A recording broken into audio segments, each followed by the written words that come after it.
You know the glass, mate. It says go forth and die. So yes, the zombies go forth and die. But there's not a scared glass. Then go forth and die extended version album. Yeah. So as a result, compared to who? Body image for Christian women. Fucking podcast. Good.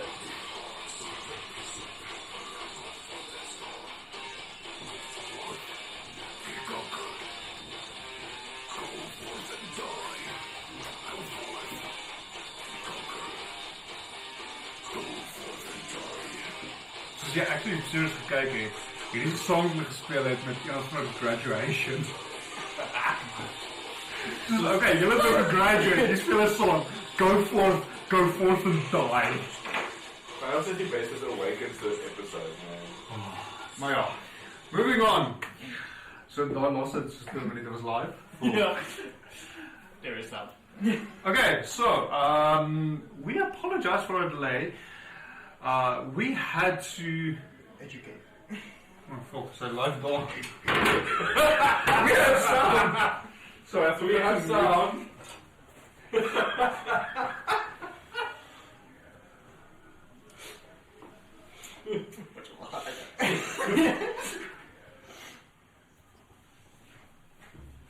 So sorry, that was just Why is there such a random noise?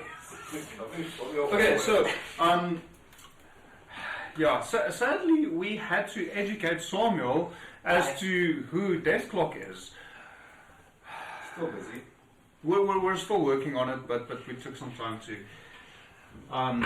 bring him up to speed with the absolute beauty of Deathclock before it was bad metal. So I just thought it would be funny just to play like the last bit of it live. But anyways, welcome to tonight's episode. Yeah, it's gonna be an interesting one because just to quickly show you, I've got Samuel and René. Just the two of us. So sadly, I did mention this on Monday. Matthew is working tonight, and I heard earlier today that Mike also has to work tonight. So, Mike, I'm watching you. We'll have a conversation about work-life balance soon.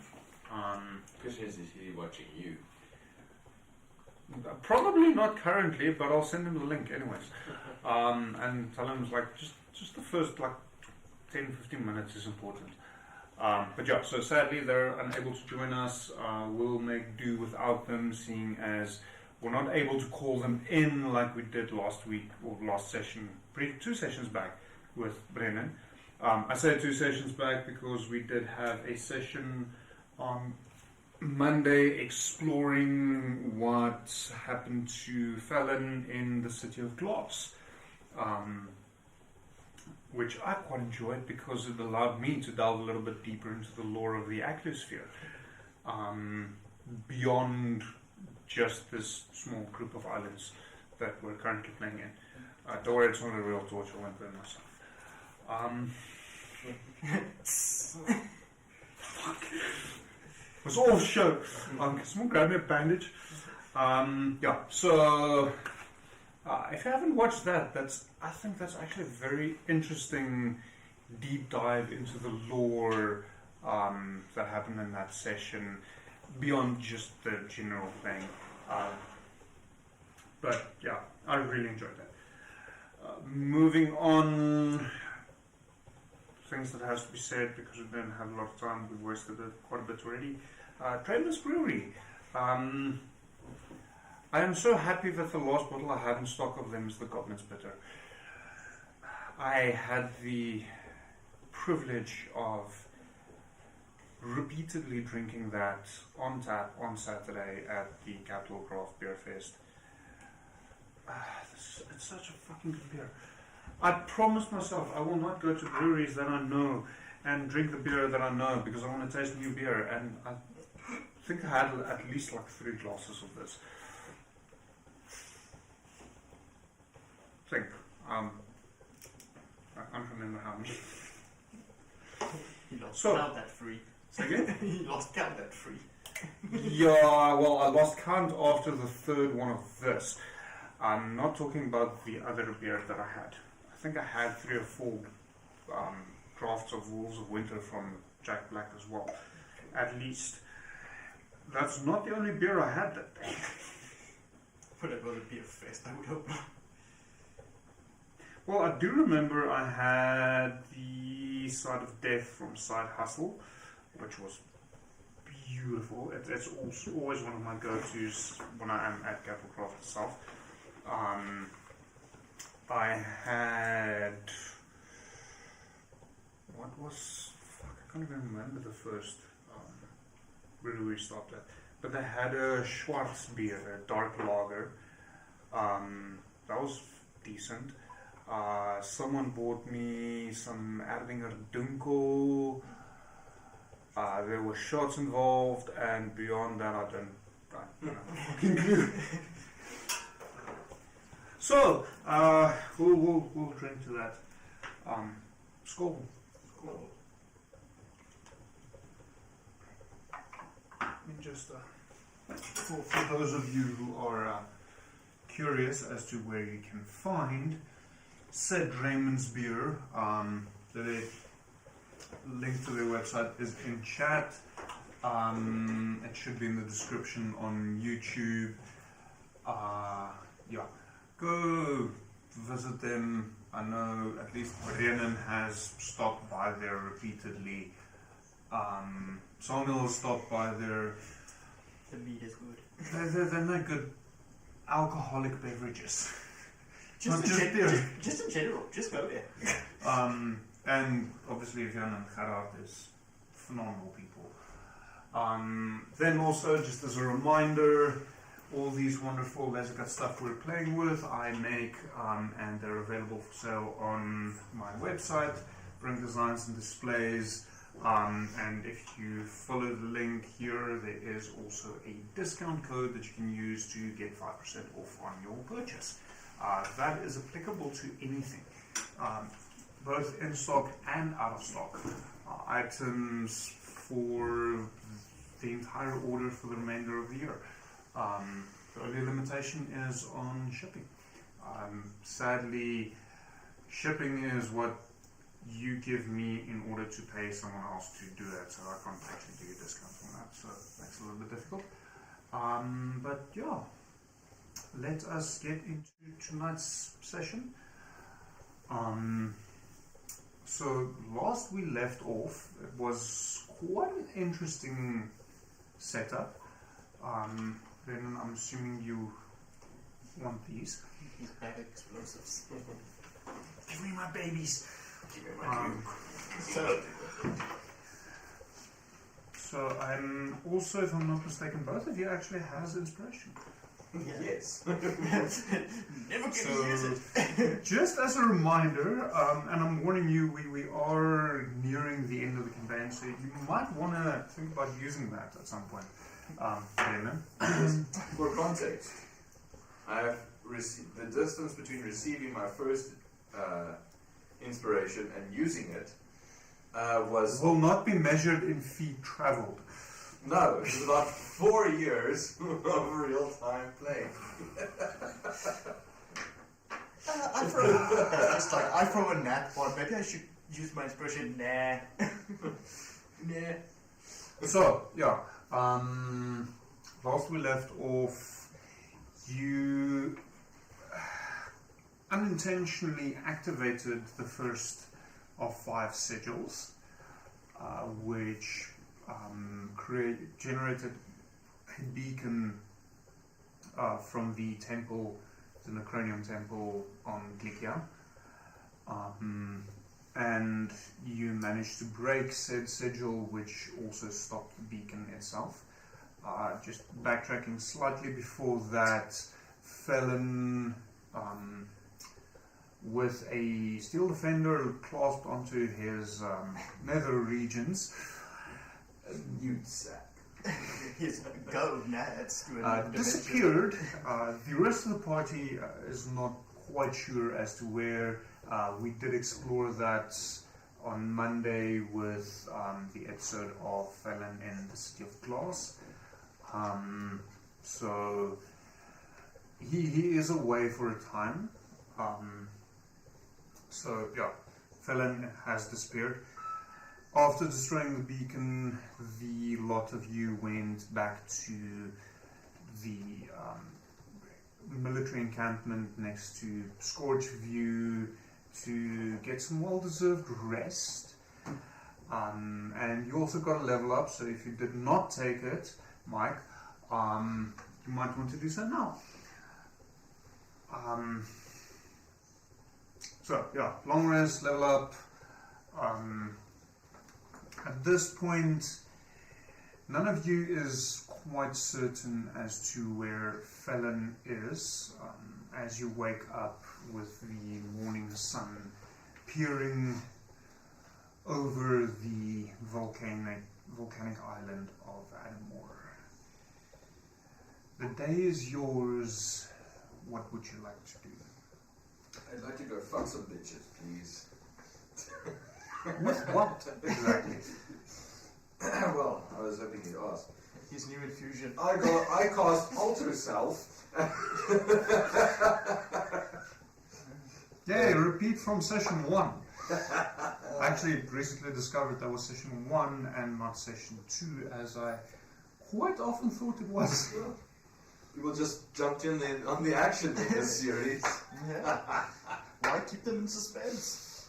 Yeah, I do believe that what ended up happening there is because we decided to go live with that session.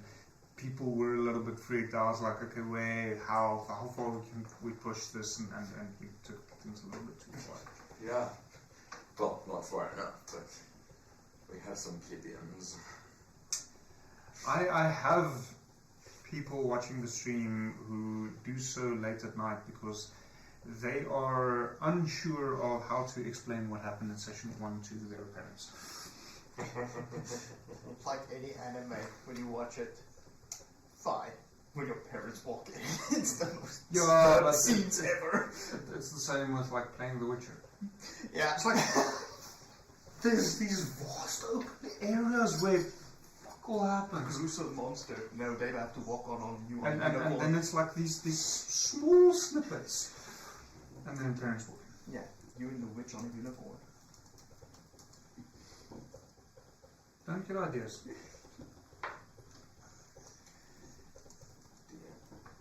I'm listening.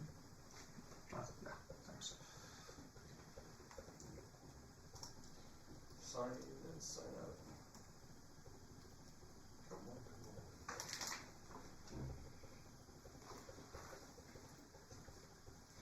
So, yeah, that is yours. What is it that you would like to do?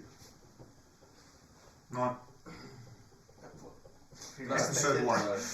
No. Not the previous stated. We have a severe lack of females for that one to happen again. I don't know. Did the slaves ever return? So, yeah, currently, as you step outside, Elenil is also nowhere to be seen. Right.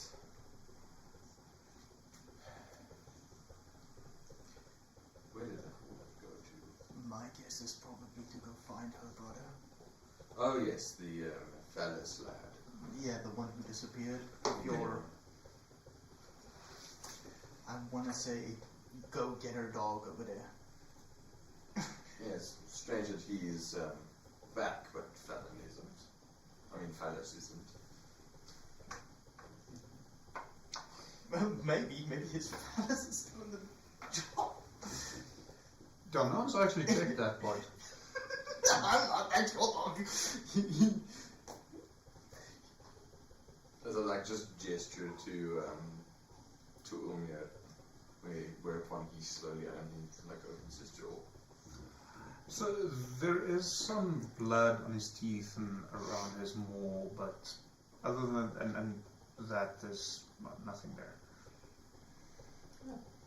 Seems he escaped with his manlyhood intact. Well, good for him. His family lineage can live on. Wherever he may find himself, I suppose. Right. And What shall we do with this day then? should we not try and maybe seek out the other beacons? You should probably wait for Eden. No, she can come along if she wants. Wherever she is. Then again, with the emotional state that she might be in, I don't suppose she'll be good company on the journey to go find these things. So Do we have an inclination of exactly where they might be? just points out this. Ah, yes, I got that point. Shall we set off in, say, 20 minutes? We can prepare ourselves and get ready. Wonderful. Just maybe let the others know that if they see the elven woman, to just let her know we'll be setting off. No, I will do so. I will send a courier messenger. Will. Will. I shall do so. Whereupon I will walk to the nearest Warforged grouping and basically tell them to prepare a skiff for Coyote and I. Where are you heading currently? Where do I see the other beacons?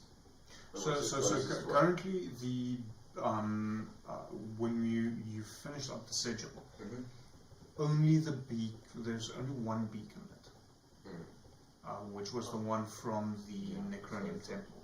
Yes, that's what I thought as well. I thought, because You the guy thought said, there were beacons. yeah, because the guy said they activated, I thought maybe. They're all So, beacons, right. I'm gonna say roll me a quick Arcana check.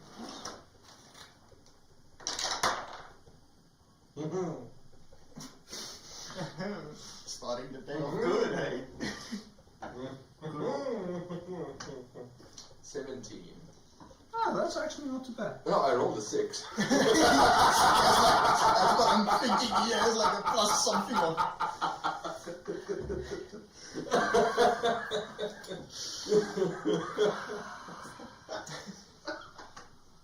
Fun being like It hasn't been fun with my guys acting the way they're acting.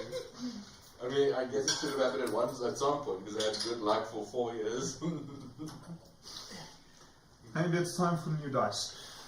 I've tried many times. Yeah, don't worry. My rolls are generally worse than yours, and I've also been through several sets. So you are fairly certain that, I guess, so you are aware that there is 5 in total. You've interacted with one thus far. As you're fairly certain that that each one of the 5 is individually linked to a beacon. With the 17, I'll say you're also not necessarily sure, but worried that the one you just broke could potentially be repaired in order for all 5 beacons to be activated. What happens when those 5 beacons are activated is anyone's guess.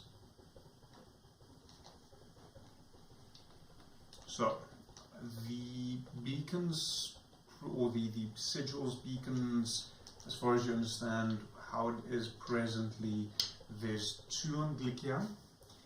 There's 1 on the Narrow Atoll, 1 on the Greenly Isle, and 1 on Icecar Archipelago.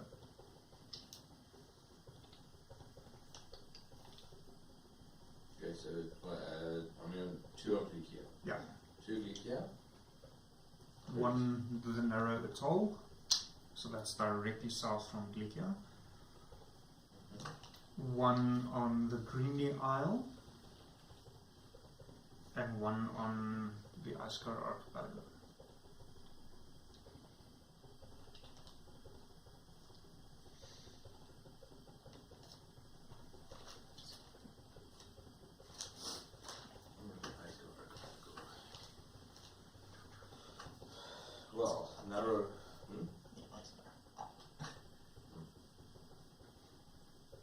Where shall we go to, Clarity? What the fuck is happening on D&D Beyond? I don't know. Alright. What is happening on D&D Beyond? It is all these flashing rainbows. Oh no, Are you gay? because it's Pride Month. You are not gay. Oh yeah, that's the thing. Yeah. Well, not here. I don't see that because I am a robot. I don't have a gender. I am genderless, asexual. I'm pansexual. So the last I heard is that it's supposed to be Men's Mental Health Awareness Month. Yeah, that's right. And it's Father's Day this month. Kind of ironic that it's also Pride Month. Yeah. Someone wasn't thinking straight. No. Pun intended. No. Yeah, I caught that. It wasn't intended, but it was intended. Pun not intended, but successful nonetheless. But great. Well, no. Okay, so yeah. So there's this one. As far as you could tell from the scrolls that is currently still with Fallon, there's one down on the southern banks of Glikia itself. So I should probably actually reset my map. I can roll a d4 and choose a random one.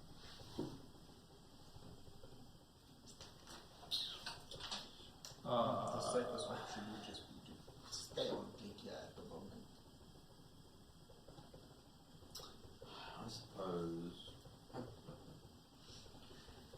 Split up the party. First intention. One's on Glikia, two on another one, and then one in a different dimension altogether.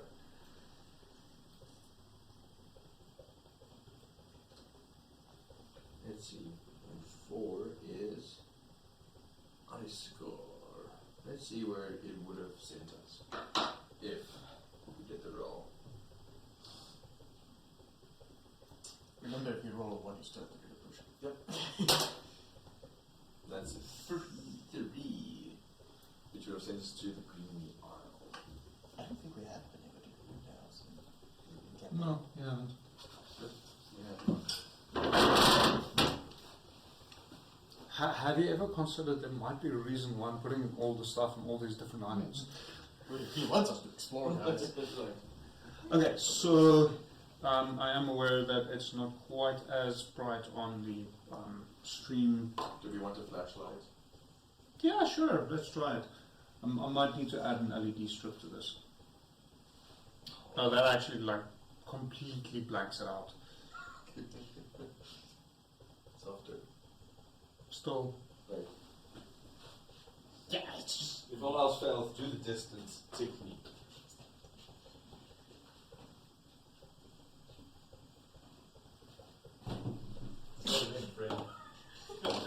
So you're at a point where it completely whites it out, but actually, and at this point it doesn't even make a difference anymore. There you go. Yeah, sorry, it really doesn't make a difference.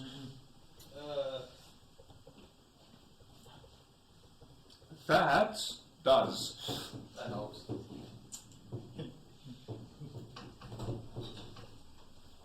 Okay, so my pointing stick.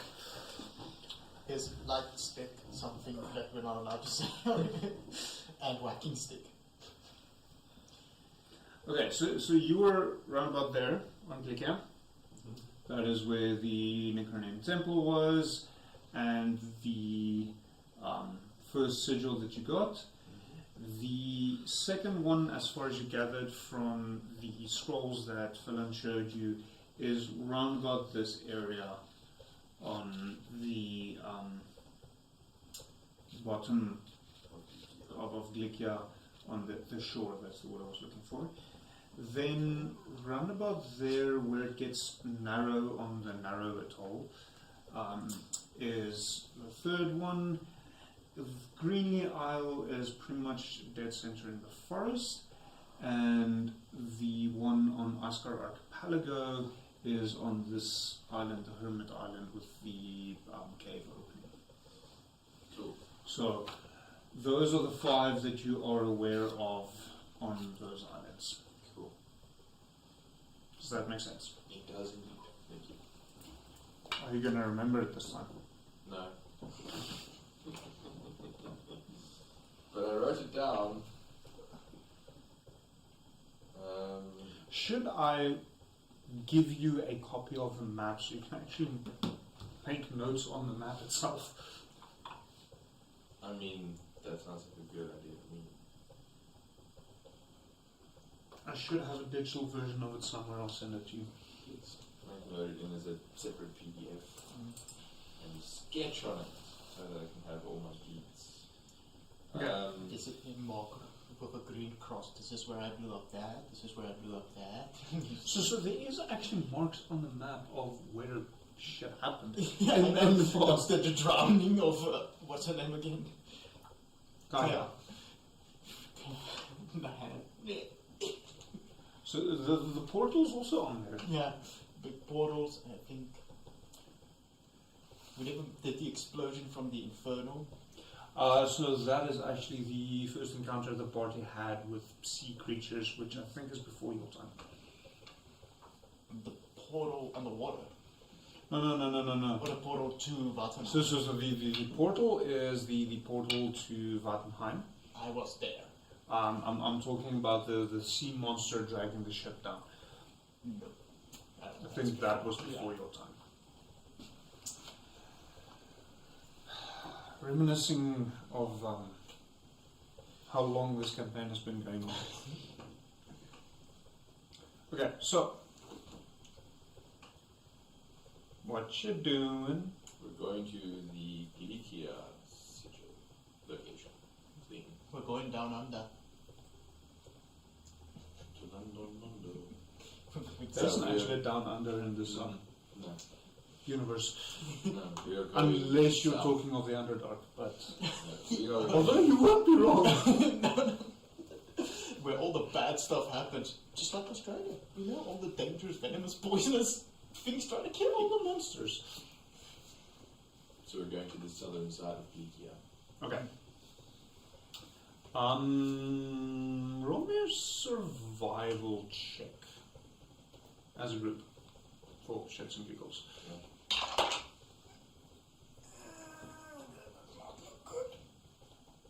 Yeah, that's not good. I see tonight's dice are just as tired as all of us. Okay. Survival check. Mm-hmm. Your favorite. So, we're lost, probably. 18. Well, fuck you too, mine's an 8. 18 with a +3. Actually rolled above a 10 this time. Right, and 2 with a +6. So that wasn't to know where it is, because you've got no idea where exactly it is. You've just got a general area. That was just to remember what the locals call that piece of land. The Sand Natch Peninsula. The sand? Natch Peninsula. Natch. One word. Sand, Natch.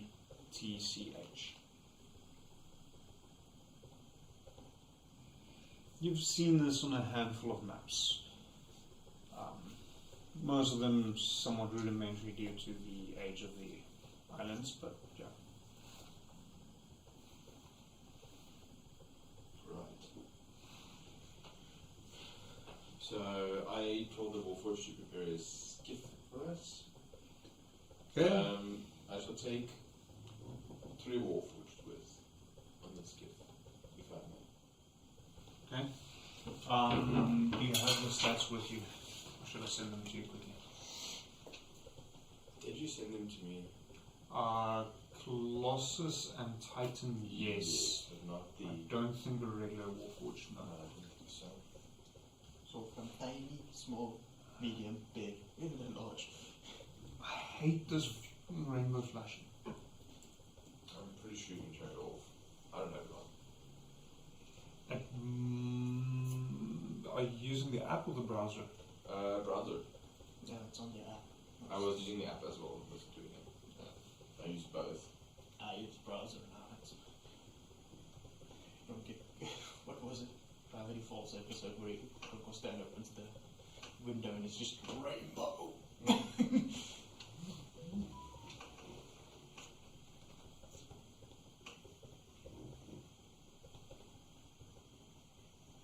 How did you send those stats to me?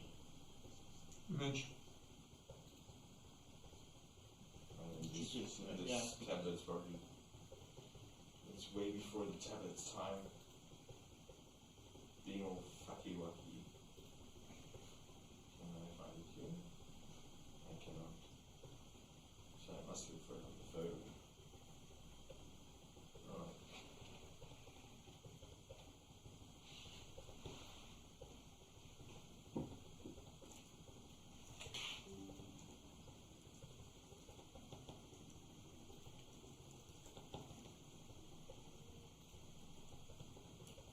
Just confusion.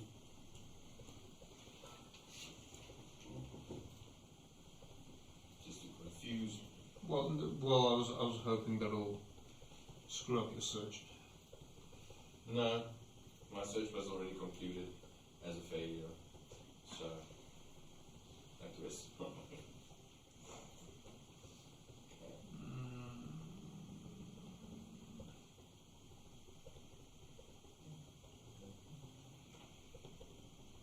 I might have to resend it to you. What? The old ones, if you really need them. No, I don't need them. Yeah, put the freaking Colossus gargantuan one on a skiff. No, like I can still reach it on my phone if need be. Just thought it would make my life a bit easier. Okay. But yeah, so that would be the Warforged. Moving with you.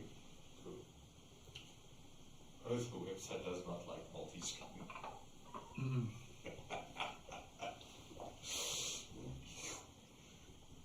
It consumes itself. Okay, so you're heading down to Sandimatch Peninsula. Yeah.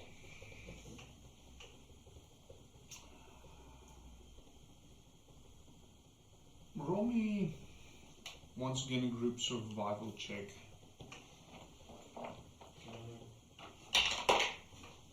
Just make kind of that's a one. No. You're not. No, I wasn't actually talking to you. Just so by the way. Mine's a double one. It's 11.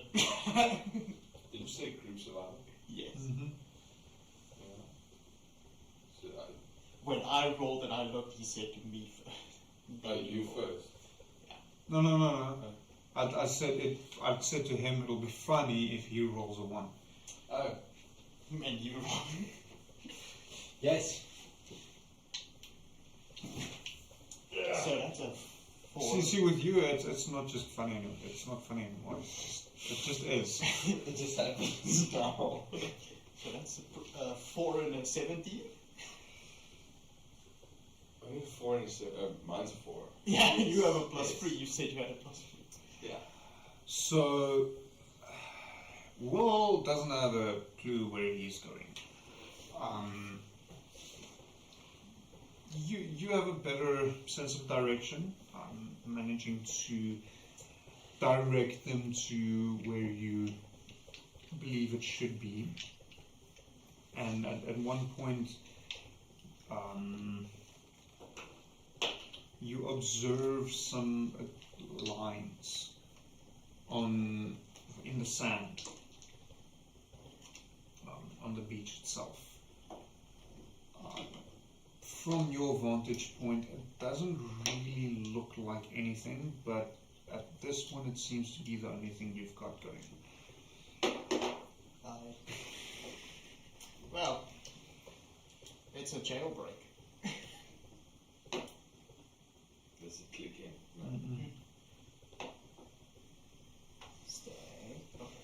So if Samuel sneezes hard enough, they'll break out. Yes. And attack you. Probably. Well, then the white one was, he was acceptable enough. But he has let me down too much. Okay. Bad dice. Okay. We'll make a plan for you for the Dice Goblin Tower at some point. Yes. It's a permanent dungeon. It seems I need it now. So I show you that there's something leading down there. Also mark it on my cartographer's map that I have, just noting that which way we're going. Cool. Don't get lost again. Right. I think we land about 100 feet away. And we make our way there on foot. I investigate the weird lines that we see from above when we land. Investigation. Okay, well, that's a fucking use of a nat 20. But nat 20. There doesn't seem to be any specific rhyme or reason to set lines. They are there, but Lines. but you cannot distinguish if it makes a specific pattern or not. So, we're just going to follow them more. Well, that seems like the closest option. And then else we need to scout the area more thoroughly. So, at what altitude would we be flying at, do you? You'd probably stay quite low, simply because you're not heading out that far. And skiffs is more used for transport between ships and smaller locations. Here and there they would be used as a distraction. So there's not really much need for them to fly particularly high.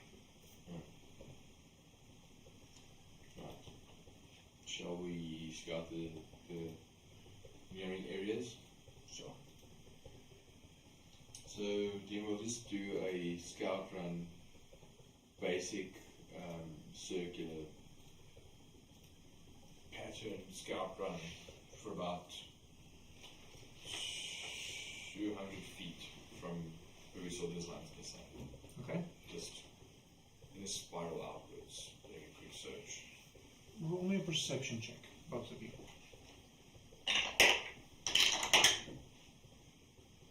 Perception.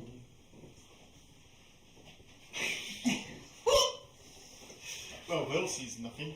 He sees sand. You're not even sure what it is you're supposed to be scouting for. 50.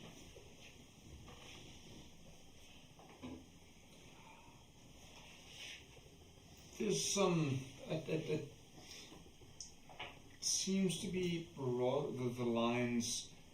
Well, you still can't see a specific rhyme or reason to them. It does seem that they're bulging outwards rather than being carved into the sand.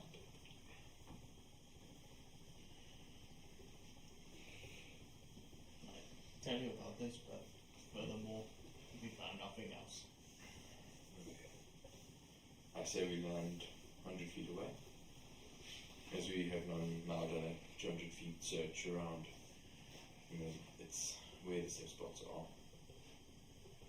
We'll land, we'll make our way there carefully. Yes. Okay. And so we do. Onward we go. I will take one war for the soldier with us. Leave two on the skiff. Okay. Yeah, so the skiff itself will have a commanding officer that pilots the ship, along with two gunners effectively manning the weapons on the ship, as well as a small collection of modrons to maintain and power the ship. Go torch. Yes. So I'll just take one of the gunners with us as a foot scout. Okay. With the others keeping us in visible range. If we Okay. get immediate evacuation.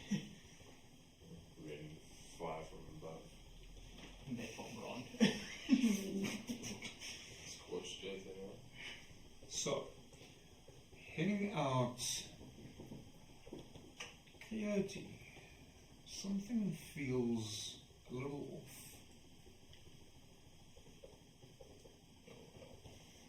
You're not exactly sure how to place it, how to communicate it.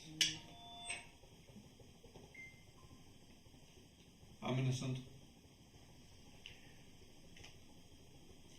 You have something to say to us? No, Did your mink just tell you something? no. I mean, told me my parents are safely in Barcelona.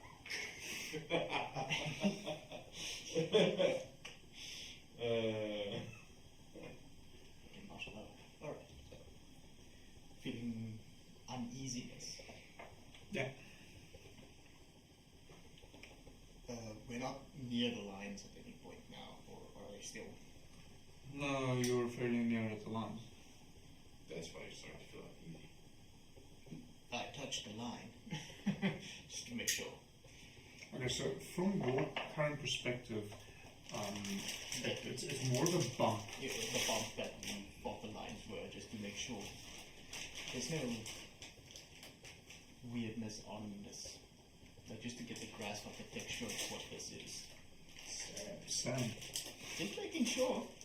You never know. Have you faced the Scalamar and fucking the Witcher? Those things are everywhere sometimes. Roll me a dexterity saving throw. The sun is a witcher. It is a witcher, it's a mimic. The sun is the witcher. It's McDonald's Geralt with his face painted like sand. Ambush it like an ammo. That's a 13. 3-0. You pull away just in time as a mandible shoots up from this bump.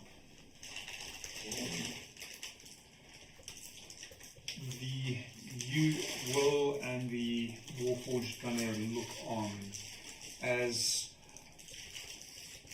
a large insectoid creature jump up from the sand. Fairly short, with a rocky carapace looking very similar to the sand itself. It has multiple legs and 2 claws and a set of mandibles, generally used to devour whatever its prey is. I'm thinking Skyrim, but instead of a mud crab, it's a sand crab. You mean fuller? Well, No. the things in fuller. Full No. mud crabs. No, they're Jeremiah looks. Same developer, same thing. Yes, actually. Well, if you go into the Fury Craft, yes.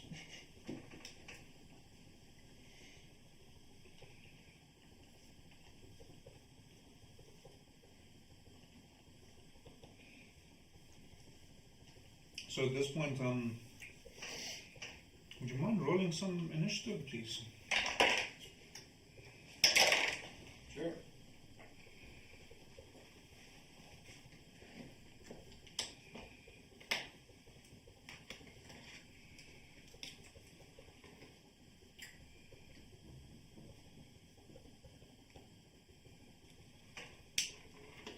$25 to 20. 21. Wait. I have to make sure. Will gets not that.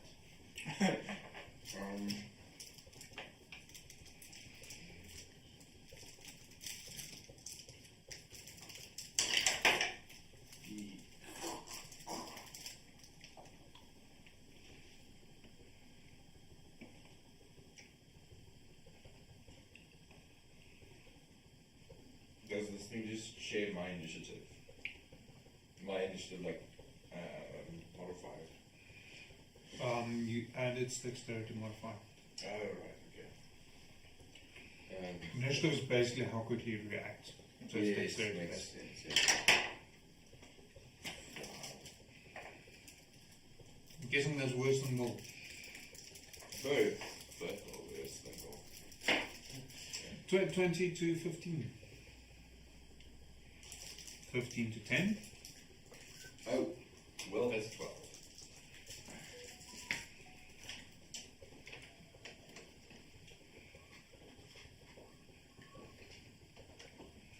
10 to 5. Yes. The Warforged ship, the skiff, has 8. And the Warforged gunner has 5. Yes, make a napalm run when you see anything strange. Nothing. Lots of monsters, but nothing.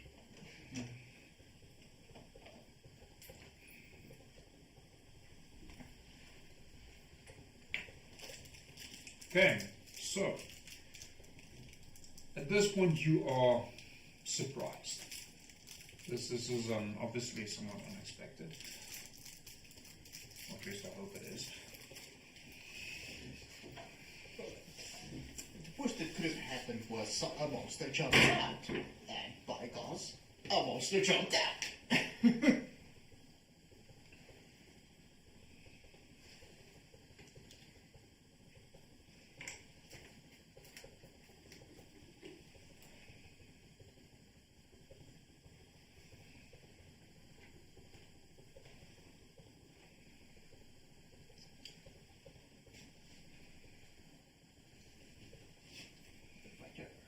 Oh, the skinny boy.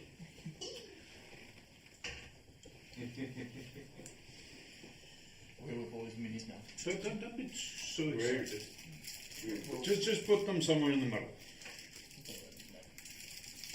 I think that's going to be the safe option from now.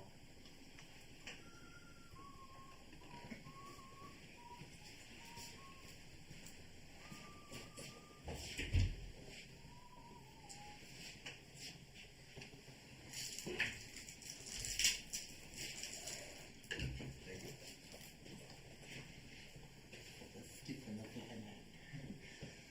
What is that over there? I've prepared the small ones as well. Thank you. I'm assuming you might want them.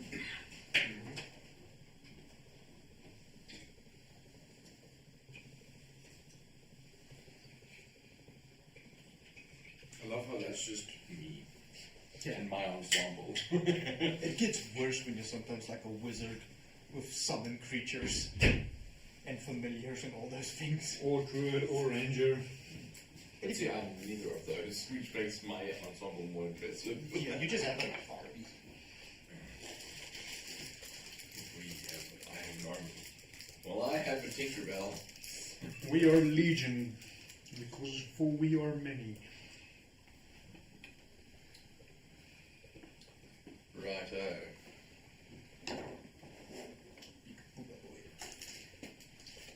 Big black boy. Big booga boy. Big bugger boy. Because it's Yeah, so sadly my insectoid mind bugger. bug like meeple is small. And this is large. Yeah, I've officially changed their name. They're no longer 2D 2.5D miniatures. They are now BD&D meeple. Okay. I think that's more applicable Okay. and possibly more endearing. So, as you stand there, surprised, some of the other bulges around you start moving.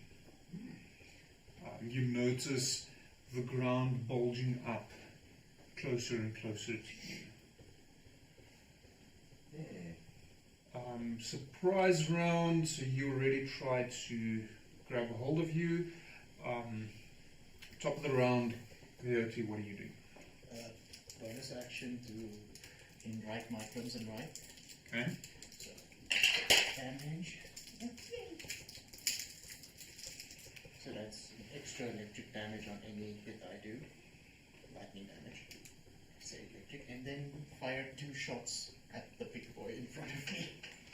Go for it.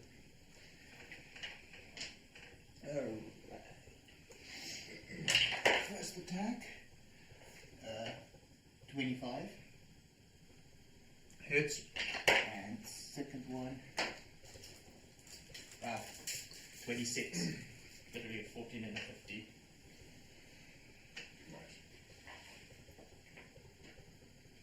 It's time.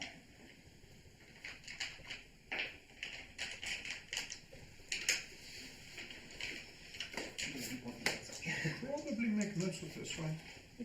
Maybe.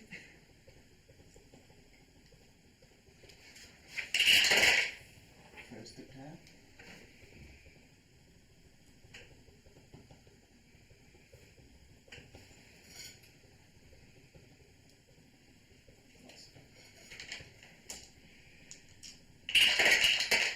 Second attack.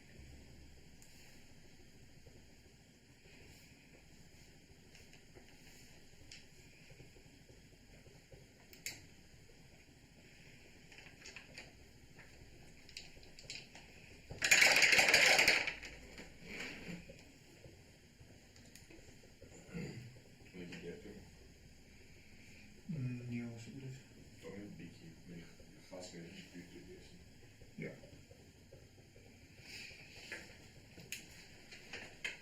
Ja, we zijn er nou afzet.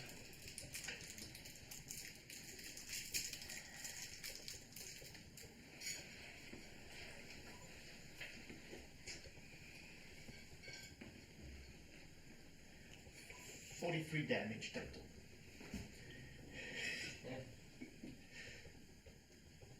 You survive?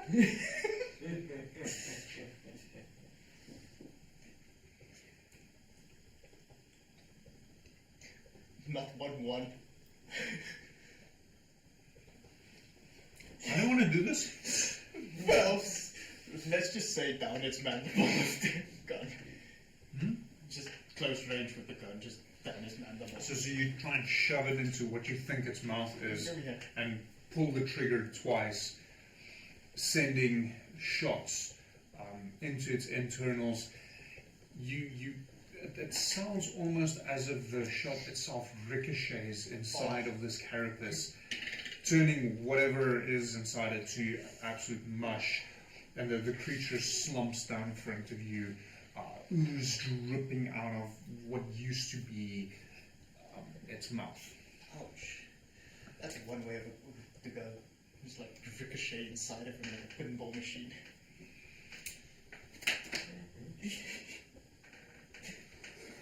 Whoa, what are you doing? That way.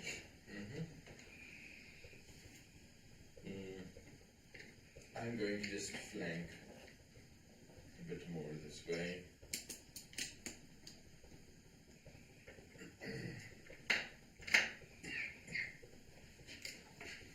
And fire twice at the mounds moving towards us. Roll attack at disadvantage. As if I need that. You couldn't hit a rock.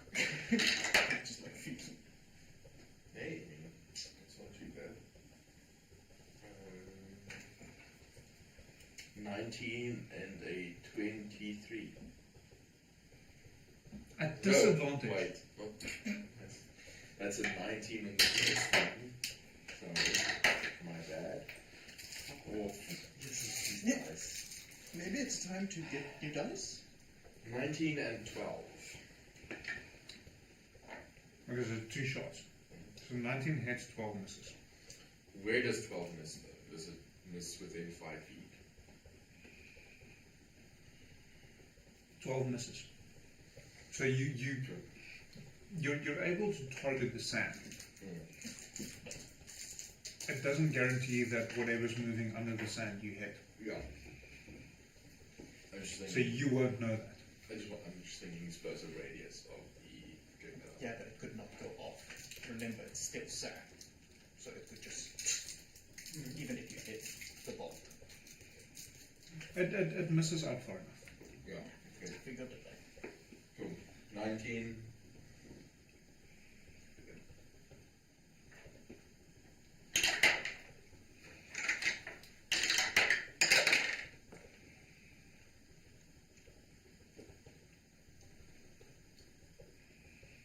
So it's a 19 dex save.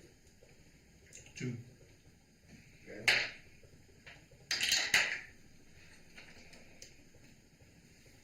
$26 damage total.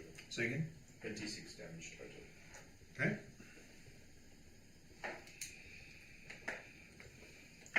What does the rest of your entourage do? So the skiff will lift off. I'm trying to think now, where is the I mean, I could use this. lifeboat? I could use this thing for now. Yeah, sure, fuck it. Don't know if it's going to stand on that, but well, that works. Either that, or I just put this thing down. No. Put the VGAs down. It's possible. It looks so much cooler. Not really for D&D, but it looks so much cooler. What's the flight speed? Good question. Next one. Next question. Wow, that's it. Do me a quick favor, move the entire map a little bit closer to you, Brennan. This one. Yeah. Tiny bit more. Yeah, that's good.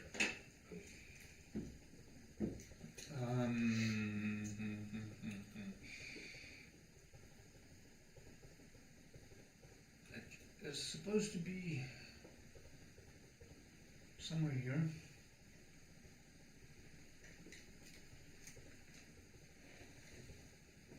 What beer is under here? The capital DIPA, but empty. So maybe you forgot about it. Like I would forget of beer. That's what I was worried about. I mean, I know I'm getting older, but really? Yeah. I have to make sure that you remember the campaign.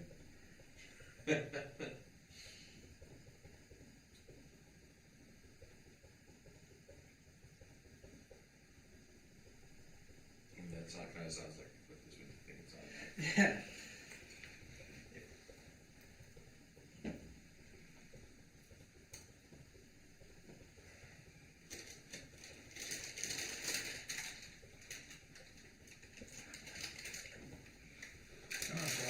Twice.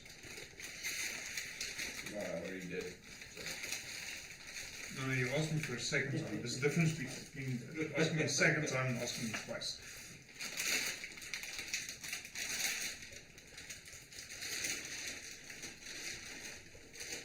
Ah, you bugger. I'm sure there's supposed to be an airship somewhere in the Emerald book.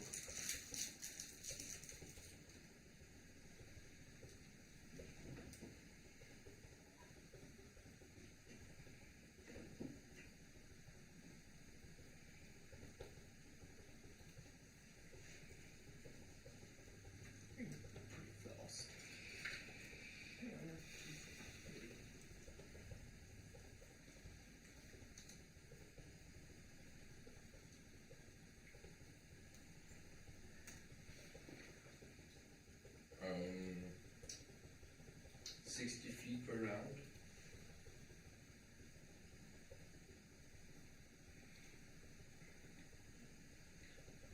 Which does not seem very fast. Roughly Well- 6.8 miles per hour. Yeah, it is on the slower side. I mean, you are on a skip.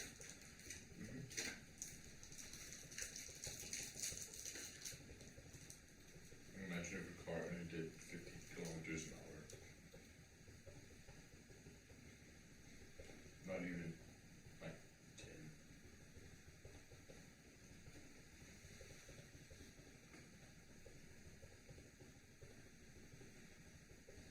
It's basically jogging speed.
this is the cruise stats.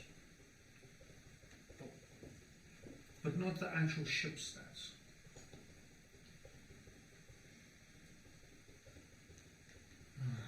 I had it at some point, I know I had it.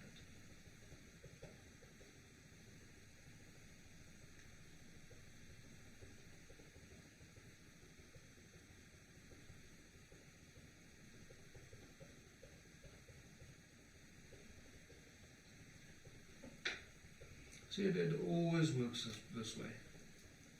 The moment you quickly need something, it's impossible to find. But you're just not really even looking for it. And you find everything. It's so easy.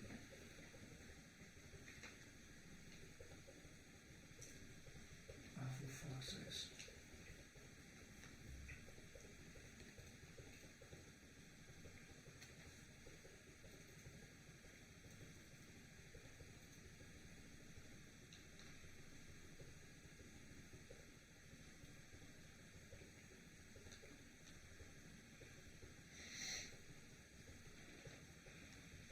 So there is official airship stuff on D&D Beyond, but it's part of the GM guide, DMG.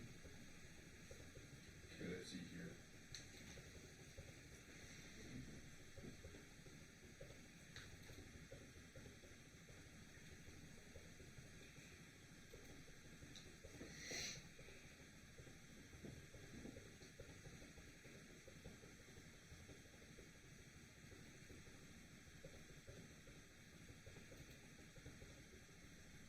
I found one, but creature capacity 40 crewed, 72 passengers. That's significantly larger than what I was thinking of.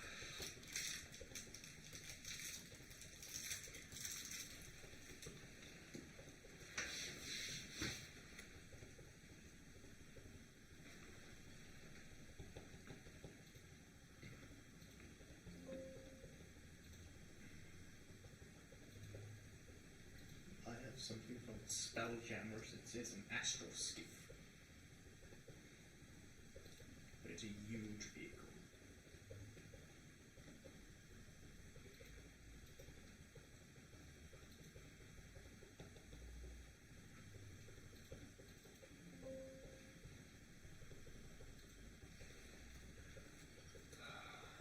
Oh, that's pretty cool.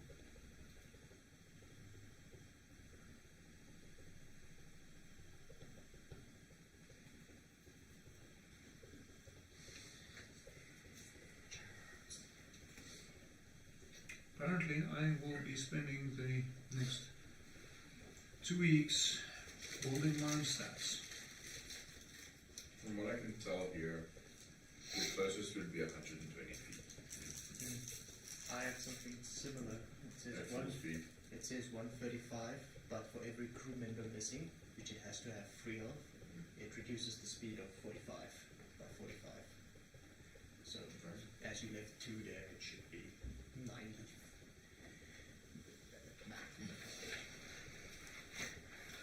Let's try something. Apparently, this airship's new player's handbook, Quick, there's airships in the handbook. which would ironically have been a lot easier. I did not know that either. D&D is reading.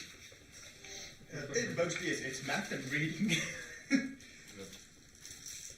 math problems. Don't tell your teachers. If I knew this is what I was preparing for, I would have been better at school. It's math and reading. Yeah. Basic math. Basic math rocks. Yeah, but did you see some of these things, calculations? Some, like, saving throws and stuff get really intense. Really? Just think if you have a bard in your class that allows him to improve his saving throw, then you have a sorcerer that enhances the saving throw. You can target up to 3 creatures, each one has to make a saving. Would you believe it? You found it? Here it is. Kind of, sort of. Airship, 8 miles per hour.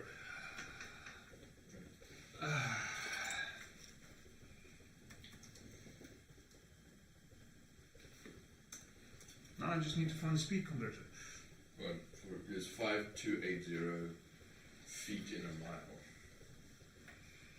Yeah, but how much do you do in a second? Yeah, so In 6 seconds. so 5280 times 8.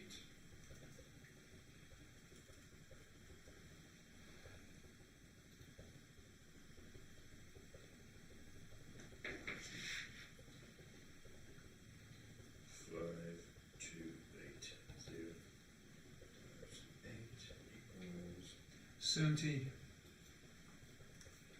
feet. So movement speed is 70 feet. So if I, because I've got a calculator here, so I add 70 feet as movement speed, it pops out 8 miles per hour, which is what's in the player's handbook. So you've got 70 feet of movement. I shall generate some proper stats for this, seeing as this is going to become more and more relevant. 5280 times 8. So it was 8 miles per hour. Mm-hmm. 5280 feet in a mile. So that works out,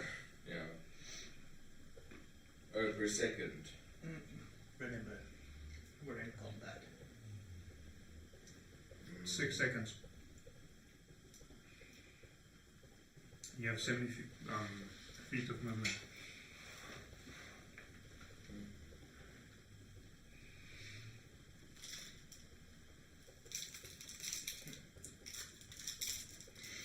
So I should probably use 70.398.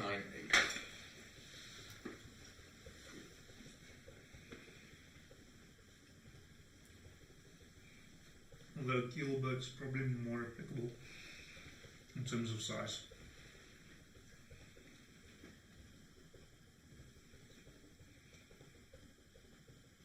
Okay, so it will just move closer.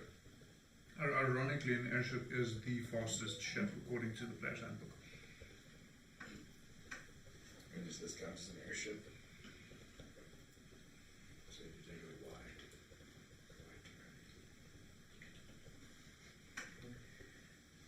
seeing as its cannons on the side, probably.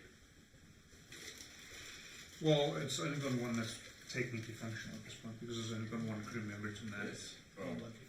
It's So, on one so side. he can choose on which side he shoots, but can't shoot on both sides. Yeah. Okay, so that's the skiff. What is your gunner that's with you gonna do? He just has his sword on him. Arm blade? I'm like, so he's going to go into protection stance for clarity.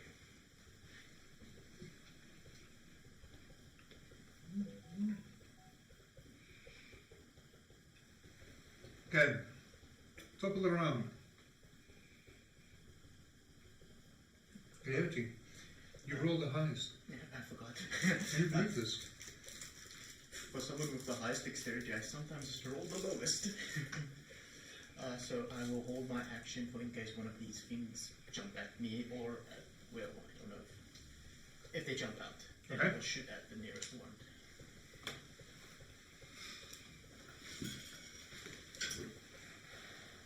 Your gun. Yeah. They also have a magic gun.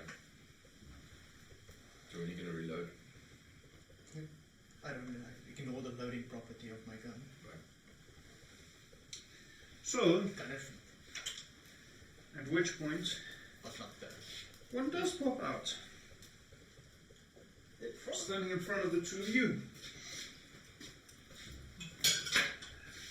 It will perform its 3 attacks. So do I just get one attack on it if I hold action for Yeah. if it pops out? Okay, so I will attack. So you can do that now. Okay. Attack.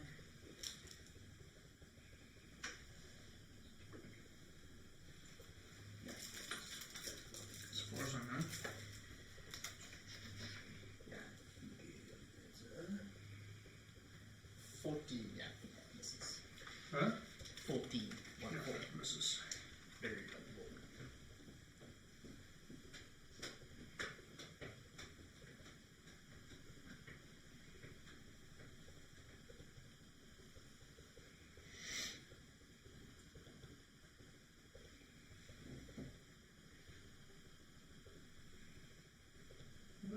hold action. I don't know, because I know from opportunity attack you could only make one attack.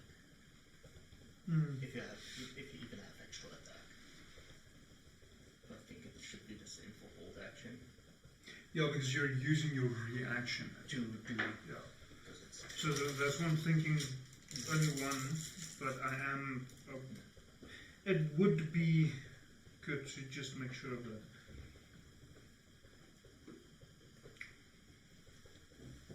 But yeah, okay. So okay, this. he makes 3 attacks. So I'm gonna go to Coyote. we're going to find out. We're gonna find out. Let the DIPA decide. So all of them. Okay. So the Warforged gunner will use his reaction to impose, or to use protection and impose disadvantage on the attacks. Okay. Well, it says, well, it makes an attack roll, so at least one of the 3 then. But I assume all 3 in one attack action. When an attacker in the Warforged can see makes an attack roll against a creature within 5 feet of the Warforged, the Warforged can impose disadvantage on the attack roll. So that's 1 attack. Well, at least one of them is going to 2 claws and 1 bite, and which one do you want to get down? bite. Okay. Grab another dice for the bite.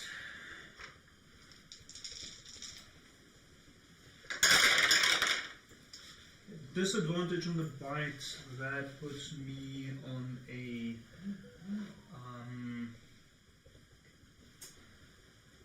21 to hit.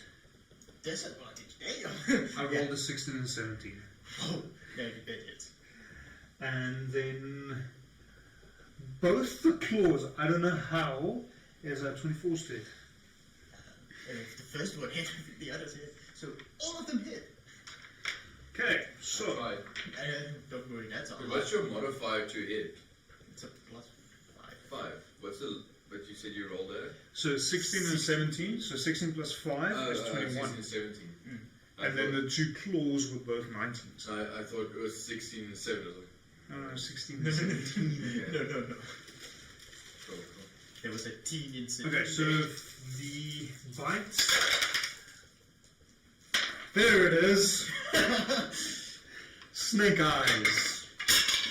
Ouch. My pointing stick. A pointy light stick. So that's 5 points of slashing damage, as well as 4 points of acid damage,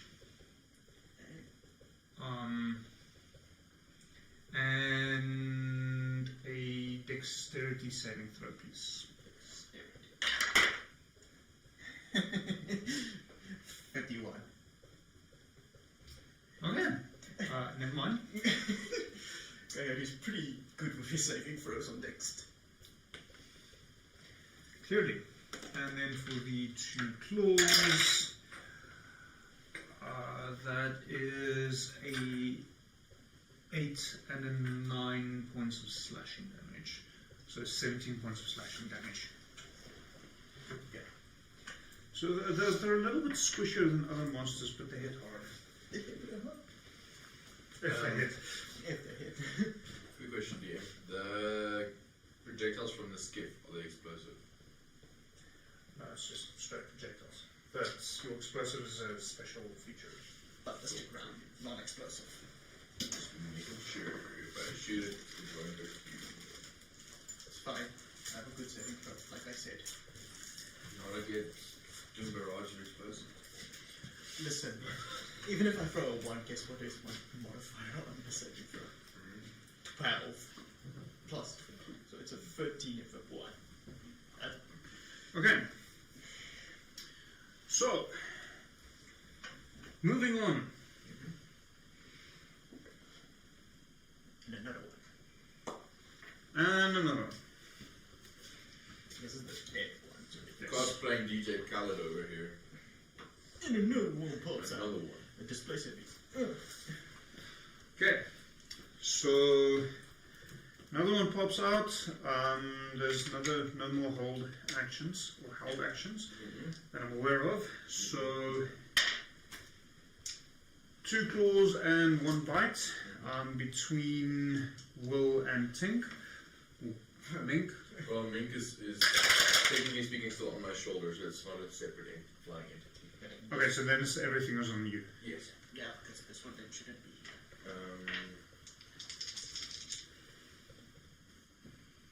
That might have changed the placement a little bit, but that's fine. Sorry, but you guys. So a 13 on the claw and a 5 on the bite. You don't think that bite might just... You dare bite at me. So I'm assuming all of them miss.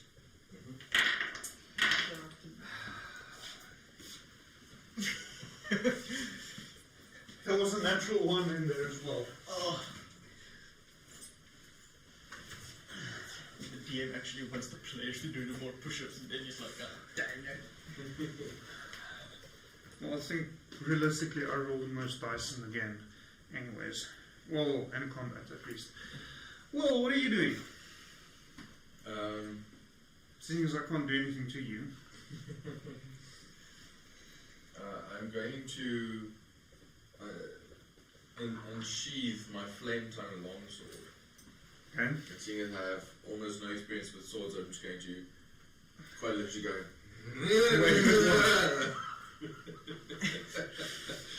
So, you wave it wildly in front of you. What happens? There's also an activation word that Will also knows for the flame tongue. So we never made an activation word with it. Yes. So, but we there is said, one. But we said like Will knows. We don't know what it is. So he's just like Let's just make it easy and say it's Igni. Igni. Yeah. Yeah. So Generic brand fire. he just like he pulls his waist like Igni. Did you have proficiency in martial weaponry? Yes. But even still, just like, fuck off. now He likes range. He wasn't expecting a thing to go poof. I'm just picturing you like with a torch sometimes, like, be gone, be gone. Have you ever seen someone trying to fight a spider? Now that thief. Off. And then it climbs on the broom. Alright, so that is a 2 hit. You would still have 2 attacks. Oh, true, yes. Yes. Well, that is a 17 on the first. 13 on the second. 17 hits. Great stuff. Jeez. What is the second damage modifier? The 1d10? Are you wielding it one-handedly or two-handed? One-handed. Oh, Then it's a one-handed, so D8. yeah. So that's a 1d8. And then 2d6. And then 2d6. So 6. Yes. 6. Plus a further 9 fire damage.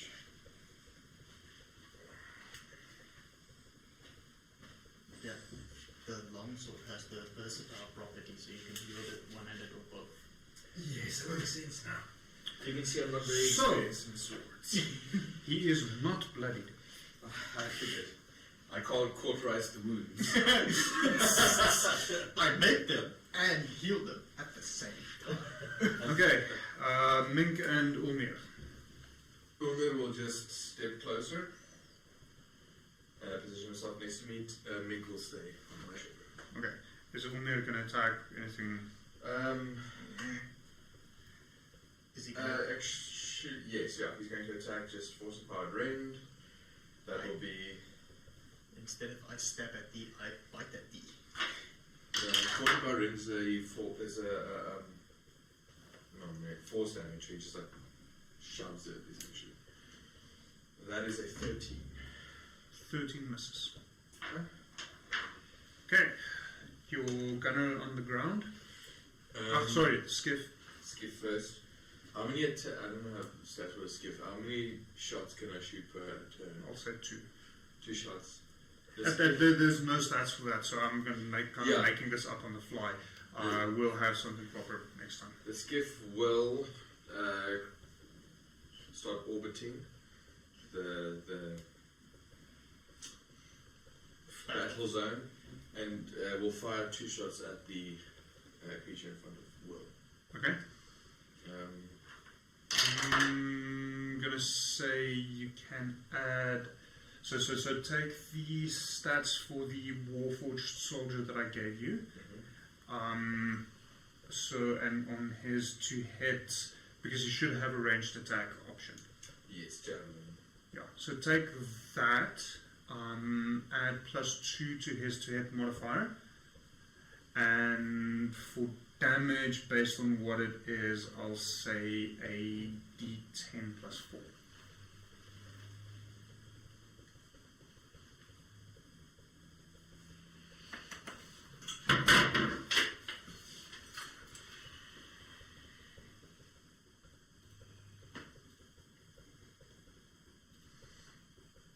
Cool, well then that first attack is a 21 to hit, and the second attack's a nat 20.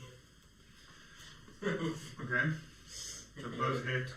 Yep, and I'll double the damage dice of the second one.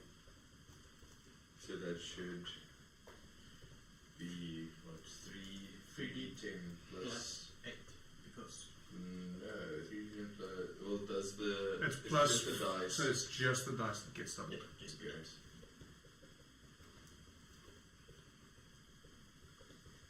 Good. Just 8.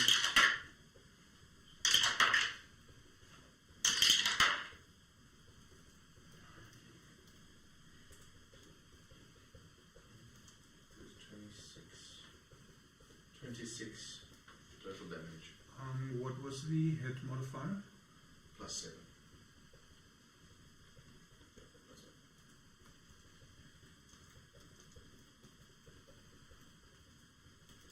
Just start making notes so I can stay consistent. 27 you said? 26 26. total damage, yes. How would you like to do this? Just 2 shots straight, just... So, at this point, Will is very happy that he brought along the skiff itself, as 2 fairly large balls of metal thud into the carapace. The first one, you hear a sickening crunch as the carapace cracks, and the second one hitting almost directly in the same spot, going through, causing a small explosion just from the sheer force of the internal fluids bursting out as the sand match sinks onto the sand, twitching for a bit before finally laying completely still. It's the other one. So, before he goes, another one pops out.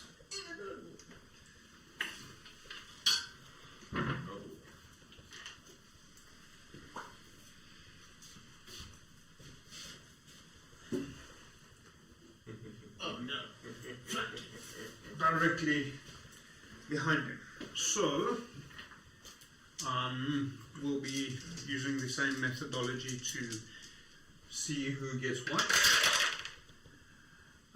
One claw goes to the gunner, and the other claw on the bite goes to Coyote. So, The bite on Coyote, the gunner will use his reaction to... Yeah, you can only have 1 reaction per round. yeah, You already used it in the beginning of the round. he hasn't gone again. He hasn't yet. So you can't do a He reaction. doesn't have another reaction. You only get 1 reaction. I thought he was fine that fast. No. Sorry. My bad. Unfortunately, sorry. And Okay. that's an advantage. It's flanking. Oh, right, because you popped this guy in just before. Yes. Right now. Sorry. That's why I threw you off. Unfortunately. The dice just played into my hand there. So bite on the claw on the gunner That is a 19 to hit. That does hit. Good hit. And does a total of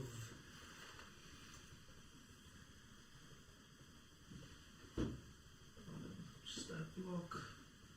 I wouldn't mind using that stat block, but I don't think you would enjoy it. 10 points of slashing damage. Okay, then the claw and the bite on you. A dirty 20 on the bite and a 12 on the claw. The dirty 20 hits. Okay. That will be a little bit of damage. Slightly better than last time. With 8 points of slashing damage. Fuck off. Plus 1 point of acid damage. And make a dexterity saving throw for me, please. Dirty 20. Okay.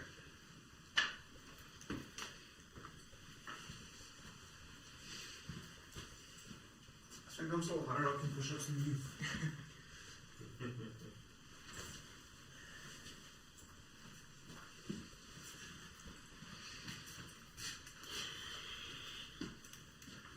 Okay. Now it's the gunner's turn.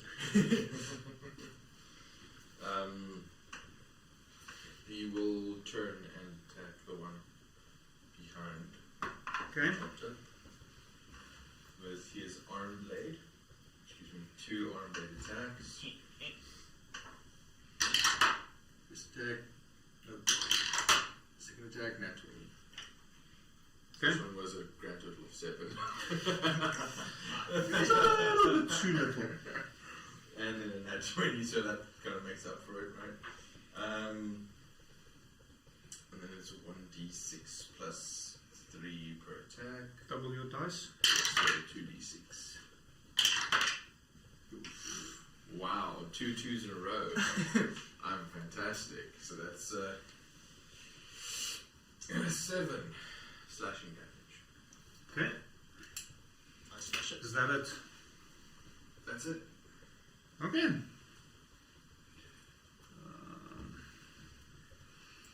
And another one.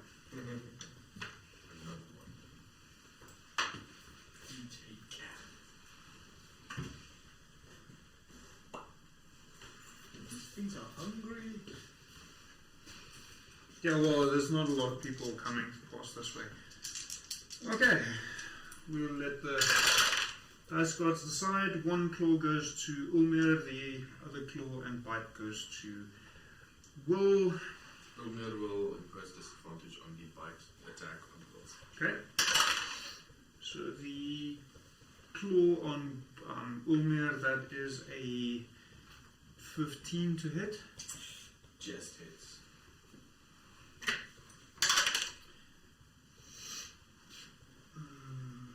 Some modifier on that.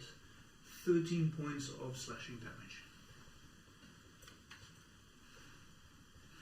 I rolled a 0. Oh wait, that's a 10. No, that's not 130 points of damage. You're welcome to add it. I prefer to keep my dog alive. Why? Okay, so that is a 11 on the claw against Will. Which misses. That's why I keep him alive. Just do it. Disadvantage against me. You should just hit your head. No, although I was like about to say, please don't hit the gas one. No, That'll yeah, I'm trying to aim to miss it.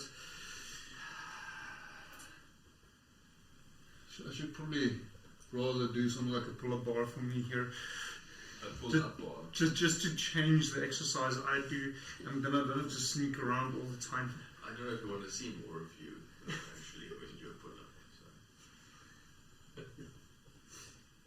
The push-up is nice because you see less. Just top of the round. Oh, fuck. Clearly, what are you doing? So he'll shoot at the first one, seeing as that one turned around to fight that one. Okay. Disadvantage because you're within melee range. I have the gunner's feet, and my gun does ignore close range. So it's just first attack. Does it ignore close range? Yeah. Or only long range? No, mine ignores close range combat. My gunner feet. Anyway, go. Okay. That's a miss. It's a 13. Misses. Second one. Just make sure that it also misses.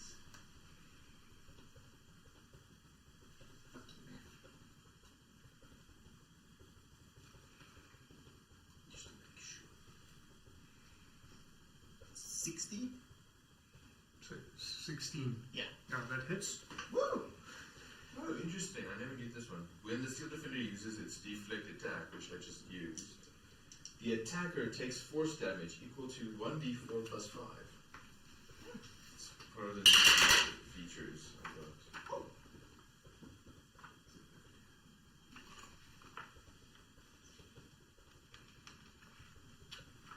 I have the sharpshooter feat. Yeah, you have the sharpshooter. That's a different one.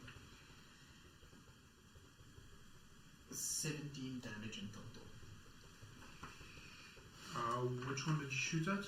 The one in front of me, the first one. That's good.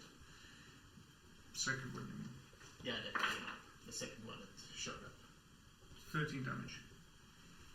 17. 17. How do you want to do this? It's just same as the first one. So, you saw what works. And stick to it. Shoved your gun into his mouth, hole opening, fired off 2 shots, and yeah, liquefied whatever was inside. And then just turn around to the other one. Okay, well, That's my turn. Stab at them. I stab at him. Do I have to announce the activation word every time? No. Or does it stay active? it stay activated until you sheath it. Great! I just have at thee. That's why it's such a good sword. Fucking bastard. Great stuff. Let's see. First attack, that one. Second attack. That would be a 27. 27 hits. Like 12. 27. I'll do my push-up just now. 1d8 plus 5, so that's 10 damage excluding fire. 10 plus then a further 11. So 21 points of damage total.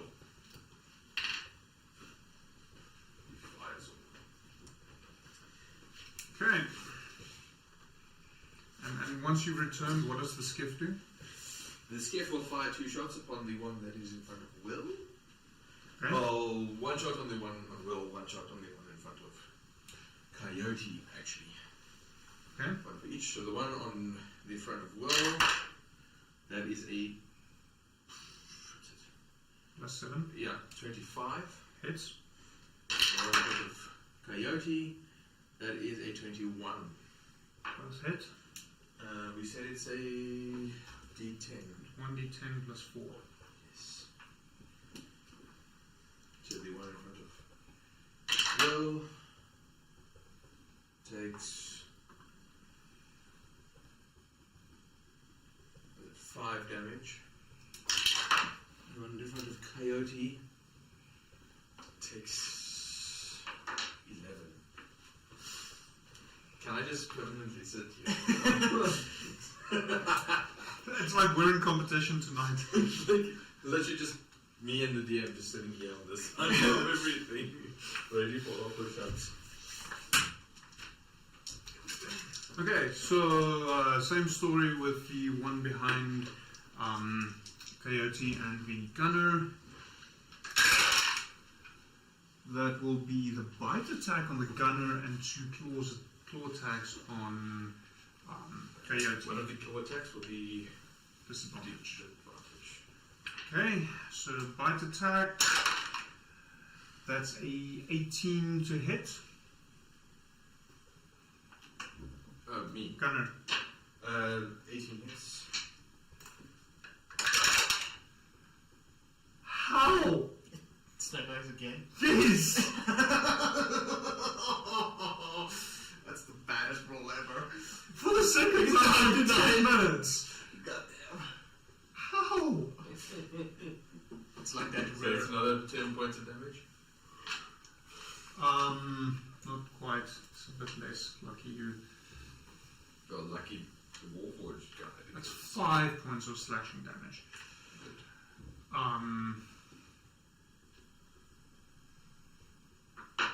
And then He is bloody. another 5 points of acid damage Cool. and a dexterity saving throw.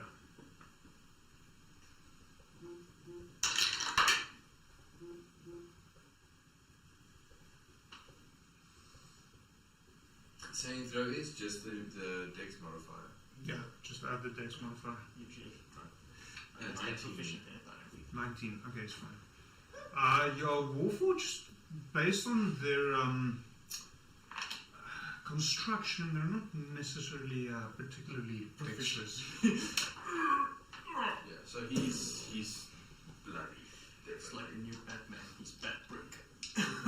Okay. And then the 2 claw attacks. That will be a 18 and a 22. The 22 hits. Okay. For a total of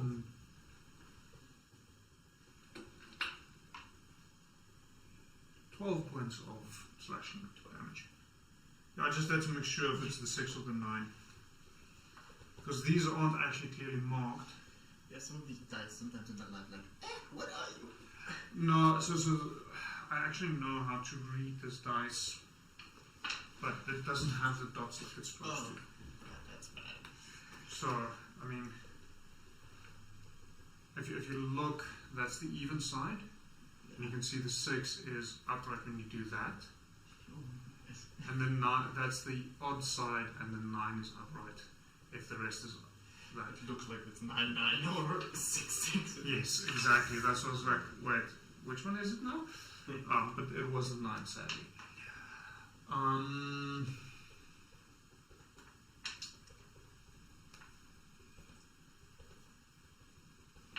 Yeah, that is actually the one's turn. Okay, the gunner.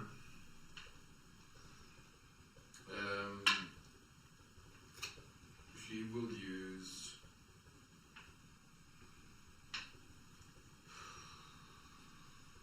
Just hit it. So I'm just thinking like, oh, what's the type of things to retreat or go until death? I'd say like Probably retreat and regroup makes more sense. yeah, it's a waste of parts. Otherwise, it doesn't make much sense. He will disengage and retreat, just about 15 feet. Okay. So the Sandnatch facing Will and Ulmir will do 2 claw attacks and an acid spray. The acid spray, Ulmir will visit. Has it been his? Acid spray, I don't think you can. It's been his turn though. But I do have a reaction for Ulmir still. Yeah. Impose disadvantage. Like is like a distraction or whatever. It doesn't necessarily Okay. mean like he. So actually- one claw attack on each. Acid spray. No, that's. I'll get to the acid spray in a moment. It's Um, So So whatever's towards Will, he can deflect it, make impose disadvantage on. okay, but you have one to attack. decide which attack. I don't know if is the acid going to where's the acid going. You don't know. So you have to just. You need to make a decision. If it goes to Will, he will deflect it. If it does not, he will deflect the claw attack. Okay, but you need to decide which attack he is going to impose that on. It's Is he- not an if scenario. Well, he can only impose disadvantage on an attack that's not towards him. So there's 3 attacks heading in your direction. In my direction. Right. 2 of them is claws. 1 goes to Ulmir. Yes. 1 goes to Will. Yes. And then there's a acid spray. So that, based on the wording, you can assume is probably going across both of you. Okay, well then the claw attack towards Will, you will impose disadvantage. Okay. So the claw attack on Ulmir itself, that is a 15 to hit. I think that hits. Let me just make sure. AC. Yes, 15 hits. Okay. 7 points of slashing damage. Cool. Claw attack to Will. 15 to hit. Sorry, he's got disadvantage. 7 to hit.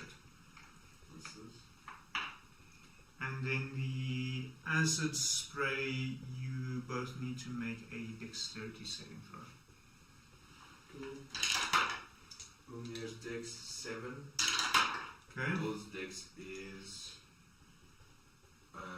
15.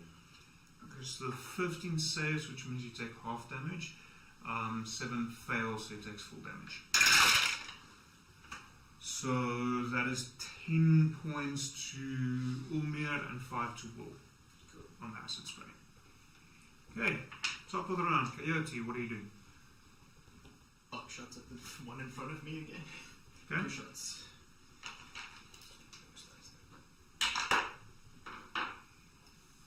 First one is a 18. 18 hits. Second one is a 22. Hits. Still no ones. Yeah, because me and Renan is rolling all of them.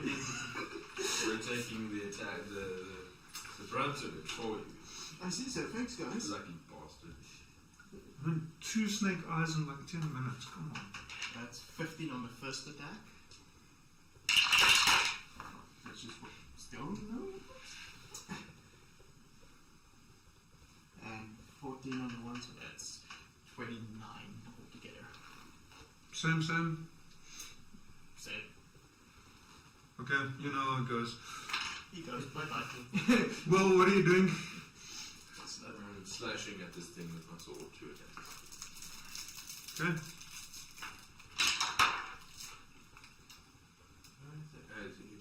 That's 25 on the first one, and a 23 on the second one. Finally, both. So hit. just because it's you, they both miss.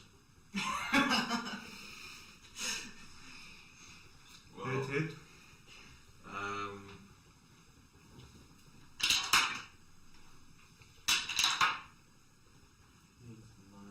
It's 19 on the damage itself.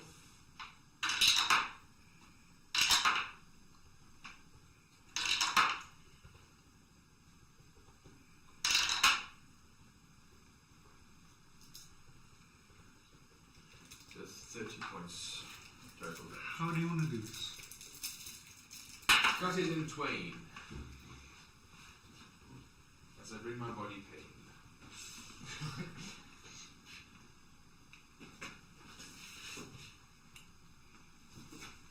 Based on the size of the creature, Yeah, but not in 2, but just at least like cut it open from the mouth too.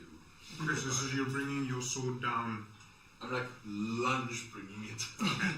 Fire! You thrust it in, bear it down with all your might. Thankfully, because it's a flaming sword, it sears the wound and there's no acid splash on you. Huzzah. More luck than wisdom. Yes. Quite literally. I knew exactly what I was doing. He knew exactly what he was doing. I just couldn't do it the whole time because my dice were hitting me. I would just love if we were on our stabs with a burning sword like on the side. Easy peasy. I'm a professional. Okay, so there's none of them left. Huzzah!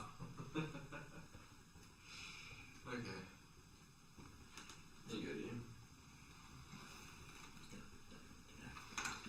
Hurt a little.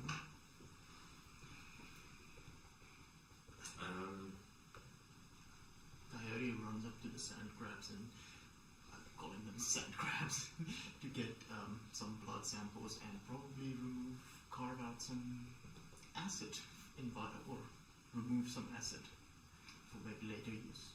Roll me. I would think my alchemy tools maybe if I use them.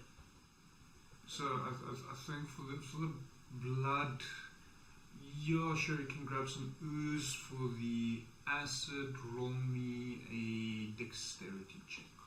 Dexterity, just a straight up check.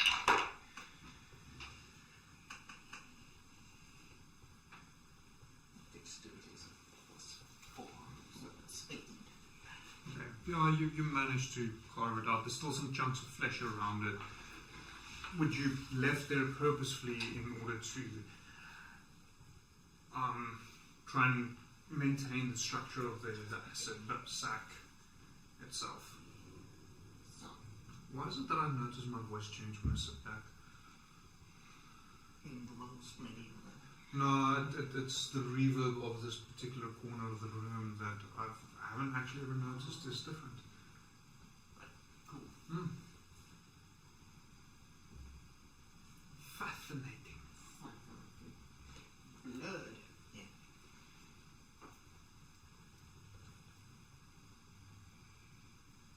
Well lived. You ran away. Do you blame him? Poor man. He's been thrown so many ones. In the deer.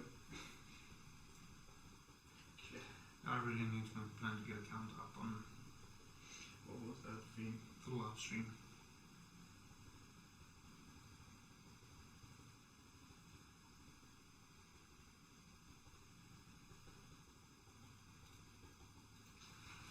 There's the one I'm picturing for you mostly at these times.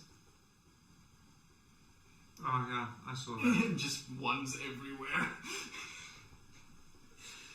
Don't worry, the odds are in your favor. The odds in question.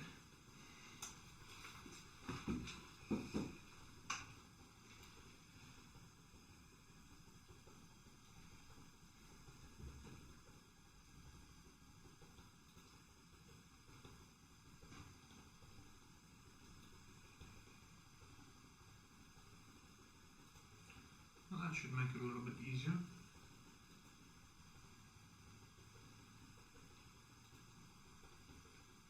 Or what? What? Oh no. So the Stream Deck actually has built-in or has downloadable counters for OBS, which is going to make my life so much easier. See, when technology works, it makes our lives easier. It's when it doesn't.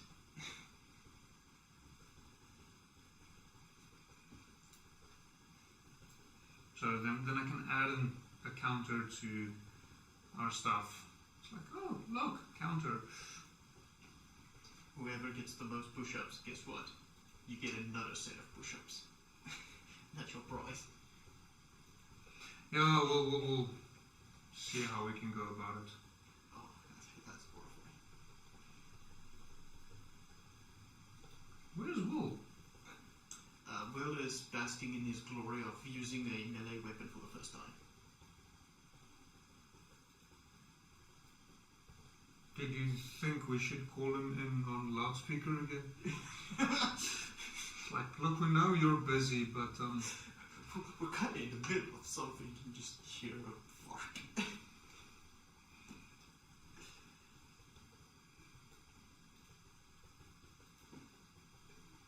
should I go knock and ask him if he needs a hand? You can try, but I'm not helping. Fuck, I need to use that bathroom to shower later.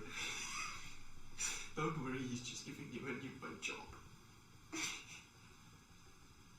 Oh man. See, The funny thing is it's like right here. Just on the opposite side of this wall.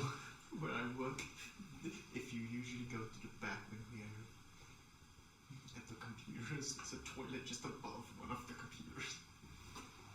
You can hear it flush and everything. It's horrible. The one person once said, "You know what would be bad? If the plumber really badly installed it."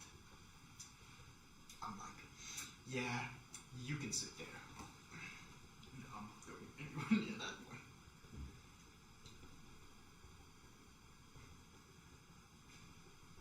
What if you can paint? Okay, so what are you doing?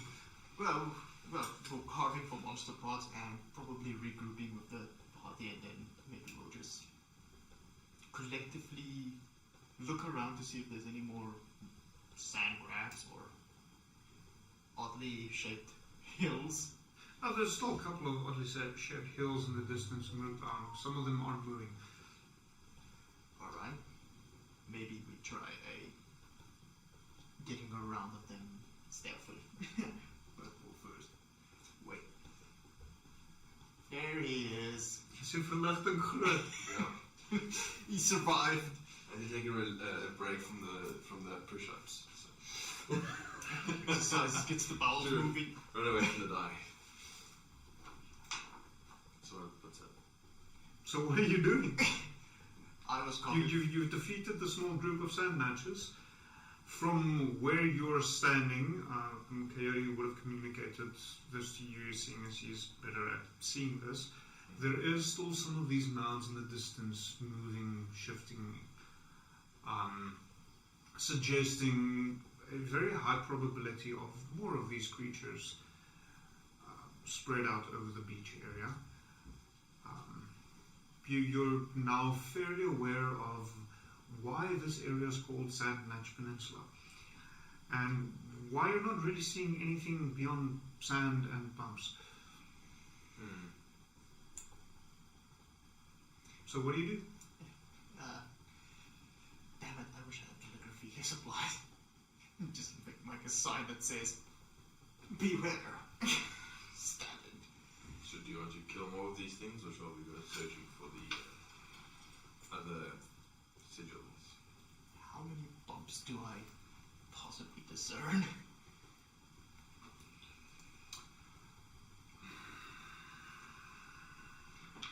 It's a very, very interesting question, you know. As I then signal the skiff to land.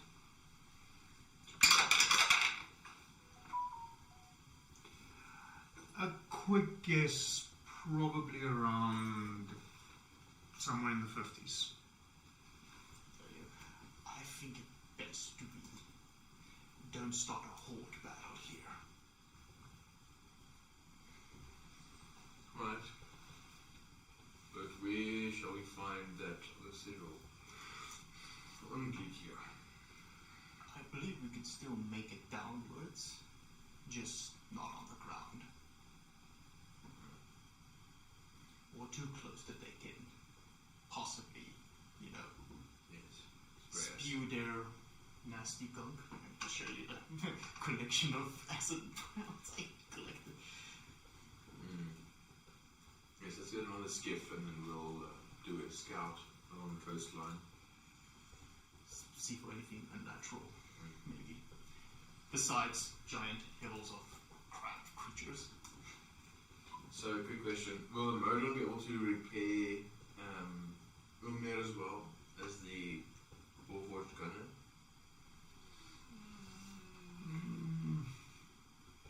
On their surge, or must At least in part, but he would not be fully healed, fully repaired. Okay. Let me just see here. I need how much? 30 HP to be full. How much of that? Probably a little more than about 6 or 7. They'll be able to keep you going, but they're not going to restore you to full health. That is not their role. That's fine. I'll cast mending on him until he's healed. I forgot mending was a cantrip, so I need to go mend. The Prince of Brink a robot. What's your next character? Autonome?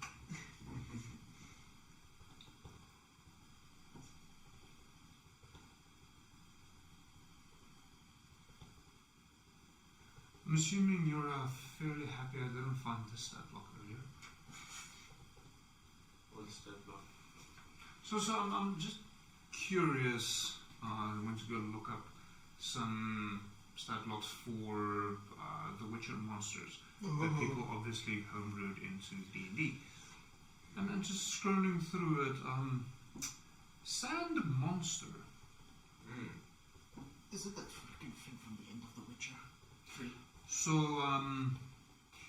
it's got claw and bite attacks, the same way I utilized it now, but instead of a +5 to hit, it's got +10.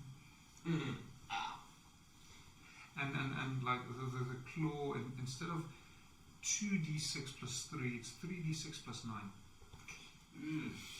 That one hits hard. So yeah, do not start a fight with the horde monsters because we do not know if this were the babies or the bigger ones. Because of insectoids. But then again, we have a skiff and firearms. Have you fucking seen And 2 Starship cannons. Trooper? No. Come on, just like a giant ass sand monster. Fucking do even.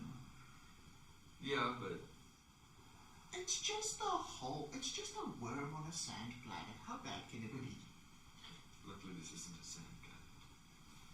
It's a sandy It's like the beach. chances of a worm large enough to get to us if we're 50 feet in the air would be quite insane.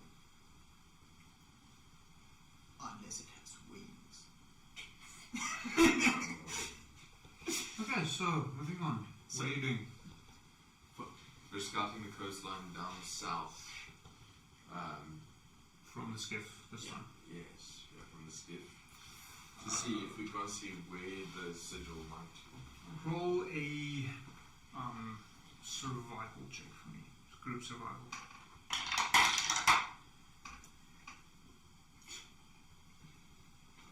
over it now. How much now? 11. 16.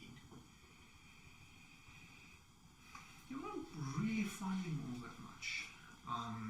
A lot more lines than sand. As you're progressing further and further down, you notice at the end of the island that there's 2 smaller islands, each with a bridge leading from the main island to the next one and to the next one, with a looming tower on the smallest island. Probably just a lighthouse, as you're not completely aware of what is under the waves, so any ship passing through there should be warned. But that is the only thing that is different in the vast, and well, not the vast, but this particular landscape. Do you wish to check out the lighthouse? Yes, let's go see this tower. Okay, so the Lighthouse. island with a lighthouse on it itself is a little too small for the skiff to land on, or to hover even close enough for you to jump off if you wish to do that. The second island, which is slightly bigger, the skiff would be able to hover there but won't fully land. The skiff, if you wanted to land, would have to land actually on the beach area in front of those two islands. No, There is also some bumps sitting there in the sand, suggesting potentially more sand matches were there at least somewhat recently. Okay. Do you mind if I fire some testing shots? Go ahead. And so I will fire down from the mountains in the sand. Roll attack. With menus. That would be a 17 and a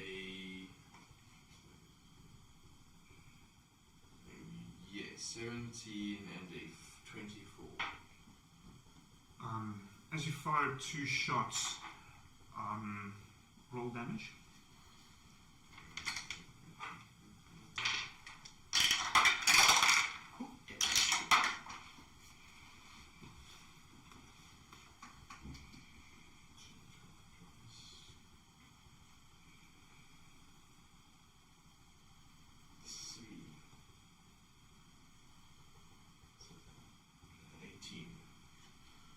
Excluding explosive. Okay. 8 and 20 dex saves. Both miss. 20 misses. But did you? 8 and 20. Oh, no, I didn't hear 20. 8 saves. So the 8 fails, the 20 will save. Yes. Okay. Just making sure. Yeah, I didn't hear 20 at all. It's 4 fire damage on all of them. So as you shoot and you see the 2 explosions go off, 2 sand matches, at least from this vantage point, looking about the same size as the ones you fought, burst from the sand with a eerie cry that I'm not sure how to even try and do that. Just speak it like that. I just have angry birds in my head. An eerie screech. Have you watched Angry Birds the first one? I think it should be majestic. You're like, I didn't think an eerie screech would be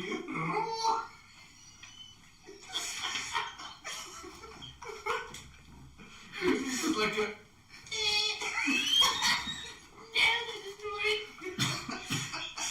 You know what eerie sounds like in this world.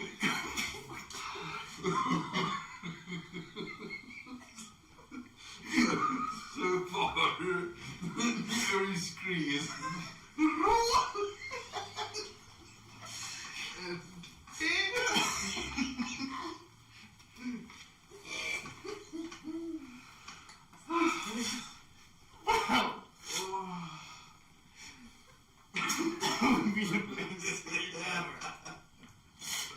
Now we just have to make a horror game. Then whenever the guy shows up somewhere, it just goes. Hey, it's the unexpected. It's weird. Okay, so It was just stuck in my head. I know what you meant to if we just sound like him, right? not even remotely whatever the fuck that was. At least I'm not your iteration. So, as I was trying to say, Eerie screeching. leaps out from underneath the sand, a trail of dust following them, jumping surprisingly high I warned you. for their size. Probably a good 20-25 odd feet into the air. Fucking frog crabs here. Have you ever seen a flea jump? That was just my next response. Just like, bro. So no, there's very much active sand match activity in this immediate area. How many do I see that stop and do ring? Just those two. So there's 2 that jumped out. There is a third hovel that roll perception.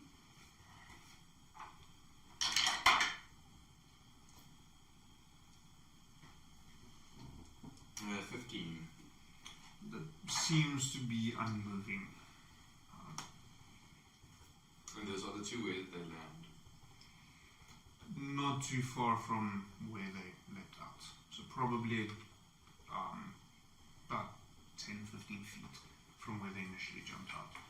Okay, I'll give the command to raise the skiff another 15 feet. I assumed we would be flying around 30 feet. So another 15 feet away, 45 feet up into the air. I think that one is set at 25, if you want to be specific. Well, If you wanted 30, you can use the two small ones. If you want to really be specific. yeah. Because the two small ones is 30 feet. Unless you want to use the big one. No, we're raising up to 45 feet now. Okay. So the big one will work better.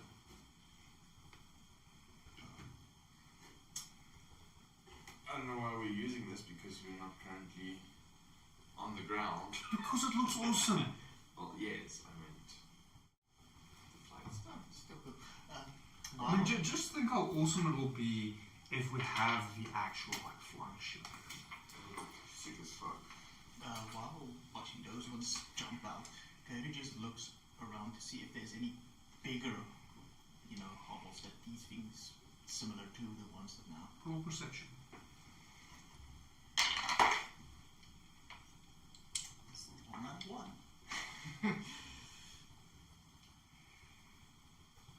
Perception. I said perception, not perception. 14. All the hovels, at least in the immediate vicinity, seems to be about the same size. Concluding that they might all be this. Roll a nature check for me.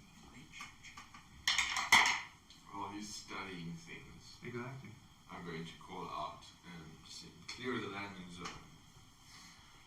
24. Through your study of various creatures and insects in the past, not that insects has been your forte, but you've glossed over some of them, so you have at least a passing knowledge, more than the average person. You assume that this is some form of hive or colony, and you're only seeing the upper reaches of this colony, with some of the workers, the laborers, and you assume that should you really delve into this, you might come across some larger specimens, which is more soldier-like, and a fairly large one, which would most probably be the queen. I tell you this just for information. Best not that we. How late after I called out to the area and we started firing does he tell me this? So at this point, there's only one gunner that is active. The other one is being tended to by the Modrons, so he should be more or less active again, at least to the capacity of being able to fire one of the mounted guns on the skiff itself. But neither of them was immediately. Well, the functioning one would have been at the gun itself, and he would have started taking aim and taking pot shots. So would I have. So you're banging the other gun. No, I'm firing my bad news. Okay. So he's firing the cannon, I'm firing the bad news. I try to know roughly how many shots we were able to get off before he stopped me. Metalocalypse, where they go to South America for that experimental drug, where they just shot the jungle. Sorry, you wouldn't know. I know. I'll go watch it. It's literally the main reason why I made the difference right now. So you feel left out. Lesbian. Feel the love. Or just the motivation to actually go watch it. Well, feel the hate until you watch the show, then we can feel the love. At Christmas, having a tree in your room, it's growing on me. It's like having a corpse. And then he humiliated it even further by decorating it. Yes. Special leather. Okay, so for all intents and purposes, you managed to get around 30 odd shots off before you managed to hold the attack. Roll me a D100. Well, sorry, Lydia. We just avoided the economy. That would be. What does it mean when the D10 is at 0? Is that 10? So if you're rolling a D100 and the D10 is at a 0, then it counts as a 0. Okay. So that would be 60. I'd say the 2 that jumped up at you by this point is dead, and you've drawn the attention of at least 5 more. Okay, did we manage to kill 5 more? No, you drew the attention of 5. Cool. There would be a difference. So yeah, I told you that it might not be the best idea. That there could be something far dangerous than the tiny fleas on the top surface. You are noticing that some of them are starting to jump up at you, although it seems that at the highest they reach about 25 feet in the air. Just a fucking high. Considering That's how freaking there's high. ice. Yeah, that's very high. So yeah. Alright. Our best course of action. Do you maybe lower us onto the lighthouse, maybe, if we can find a way? Not possible. Island is too small, there is no No, So above, so you fly above the lighthouse and then with a rope or something. Then how do we get out? Hmm? How do we leave? Well, where's the gun out? You know? I meant when we were finished with the tower. They just stay there. Can't you fly as well? Not really, you can use a spell. Rather not use a spell on this. Okay. The guy that doesn't want to use his how many spell slots? 2. So 2 spell slots and my 1 time flying ability. Sure. But okay. So Okay. what do you And So then there's a competition about flying. smallest island where the lighthouse tower is on, that's too small to land or even hover close to the ground in order to get off. So you would need to rappel down. Yes. The larger of the 2 islands is still too small to land on, but it's significantly large enough that the skiff would be able to hover close by and you would be able to jump out. Currently, you're over the main island of Brink. Oh. There's hanging bridges. Yes. Oh, I thought we were on the bigger island. Mhm. Oh, that makes a... No, so the islands themselves, at least as far as Yoti can tell, is made predominantly of rock, not of sand. Oh. And there's that's- bridges slung between them so you can actually move among them if you manage to get past the sand match area. So I was under the impression we were at the bigger island with sand things. No, so we'll disembark on the larger of the two islands. Make our way via bridge to the lighthouse. Okay, so coming down, hovering, jumping off. Yes. The 2 of you, I'm guessing Ulmir, you taking one of the gunners along again? No. Okay. Make a acrobatics check for all 3 of you, please. Not 20. What? Not in a 20 probably. No. 13. And Ulmir? What's acrobatics based on dexterity? Yeah. Athletics is strength. 13. 13. 13. total 29. Show off. Look at me, I can jump good. I'm finesse. Don't ask me to hit anything with strength. So, you very elegantly drop down onto the bit of moss covering the top. Thankfully, the moss itself doesn't seem too slippery, although Will and Ulmir disagrees. As you look back, they jump down, feet slipping under them, but they do eventually manage to catch themselves before tumbling down. Ulmir kind of slides almost to the edge, almost falling into the sea. Oh, Almost. just freaking lost again. My goodness, it's only almost. Right.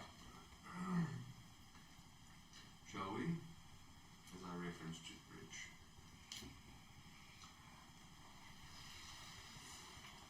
Why am I getting a bad feeling of the bridge all of a sudden? Just thinking any bridge in any run scene. Shrek, I'm looking down. The bridge is a mimic. Don't mess with it. Not actually what I was thinking, no. So, walking up to the bridge, it's an older hanging bridge, presumably built before the Sandmatch infestation, in order to allow access to the light tower itself. Cool.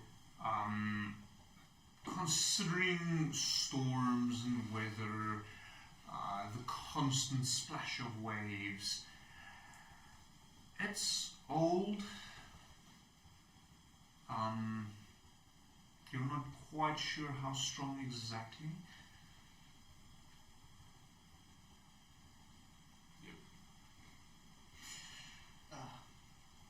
Why am I picturing Bugs Bunny now? Take one step on that bridge and I'll cut it.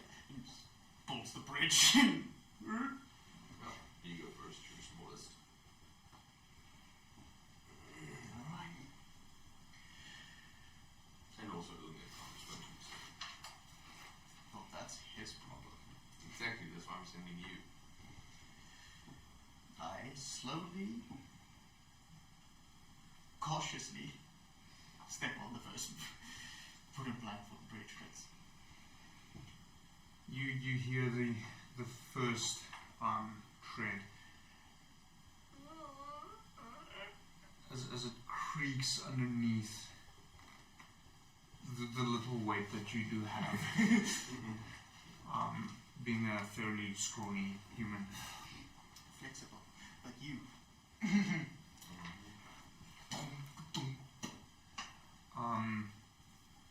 Continuing with the pace, just cautiously. I'm gonna say, because you say cautiously, you're rolling an acrobatics check.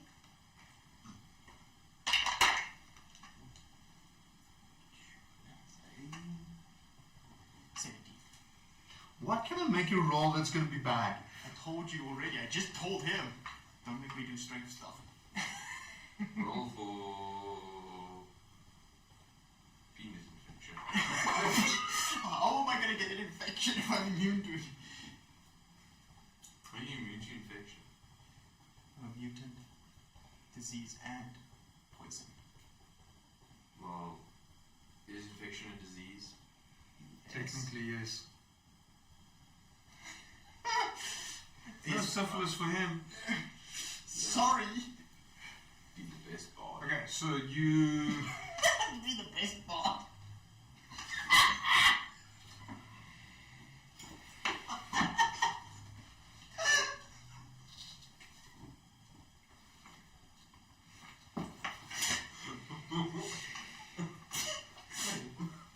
Now I'm picturing the bard going to the clergy every 2 days.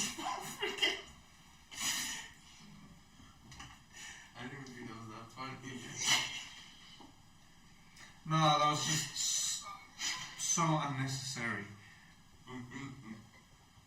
Fuck! Someone that can't get STDs wouldn't be a good bard. Why is the bard always the horny bard? That's the point. Okay, well then go. If you prove me wrong, be horny. This is the artifice of it. By the way. Moving on. Moving on swiftly. No. So you managed to make it across. No treads were broken, several of them creaked. The bridge swayed ever so gently in the breeze. It wasn't an altogether pleasant experience. So, by walking over, can I maybe assume or feel that under my weight it will stable, but under his maybe stature it won't?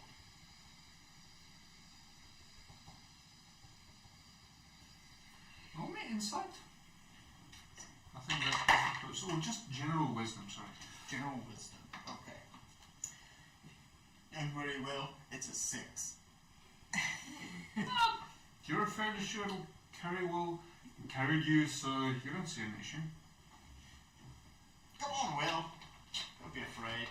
You got that one spell slot, you got that 2 spell slot for flying. I will cautiously.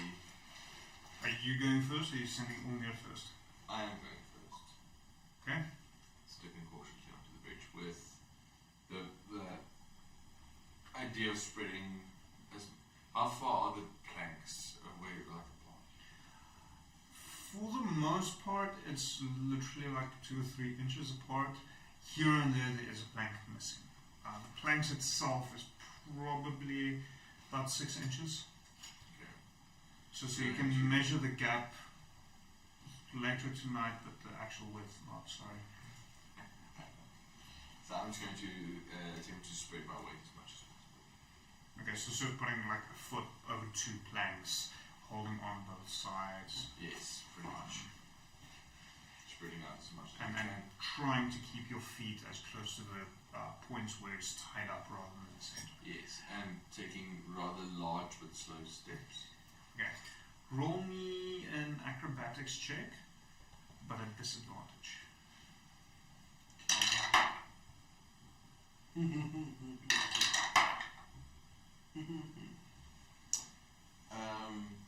7. So you're slowly walking step by step. The bridge itself is a good almost 40 feet. It's a long bridge. And the first bit goes well.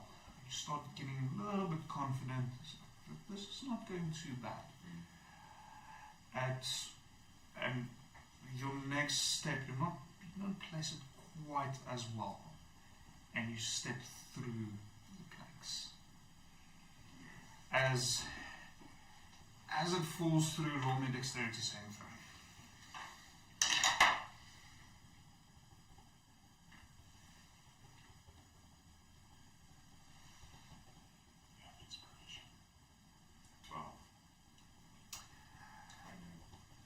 You reach out to try and grasp the rotting ropes, to try and catch yourself before you fall through, and you just miss it and tumble down into the quite aggressive waters down below.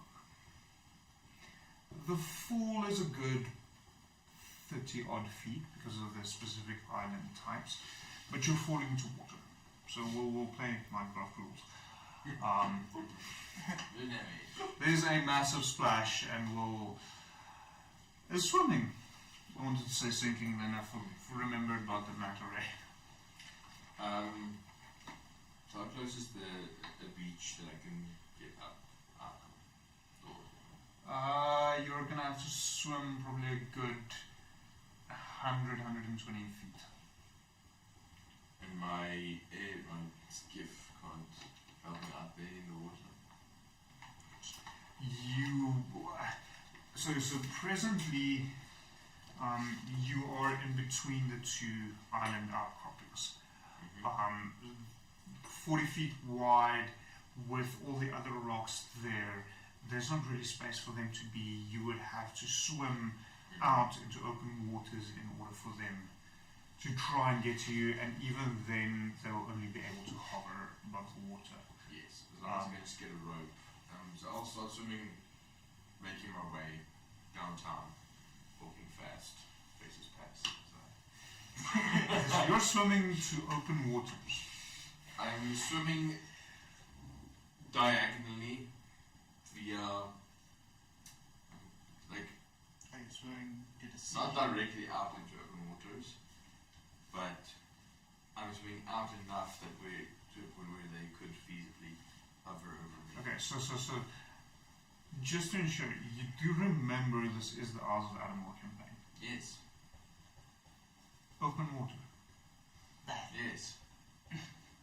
Are you 100% sure you want to do this? Swim to the lighthouse island. How high up is the island? You won't be able to climb. Ah, Yeah, that's why. I mean, so with, and not even that long, but with the constant waves crashing against the rocks, they've become quite smooth. So climbing up directly onto one of those islands is not necessarily possible. Unless you want to try it and roll very well. You know how that goes? Just think like the thief rogue for climber speed. Just like, smooth surface. My old fellow. Shrink. No, I'm going to attempt to swim the bit more out. Okay.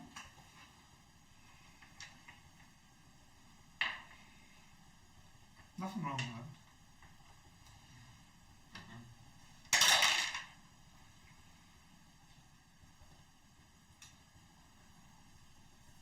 You start swimming out to where there's a bit more open space. The sea at this point is quite rough, and as it usually is where it hits cliffs. The skiff notices what's going on, flies up, moves over to you, throws over a rope,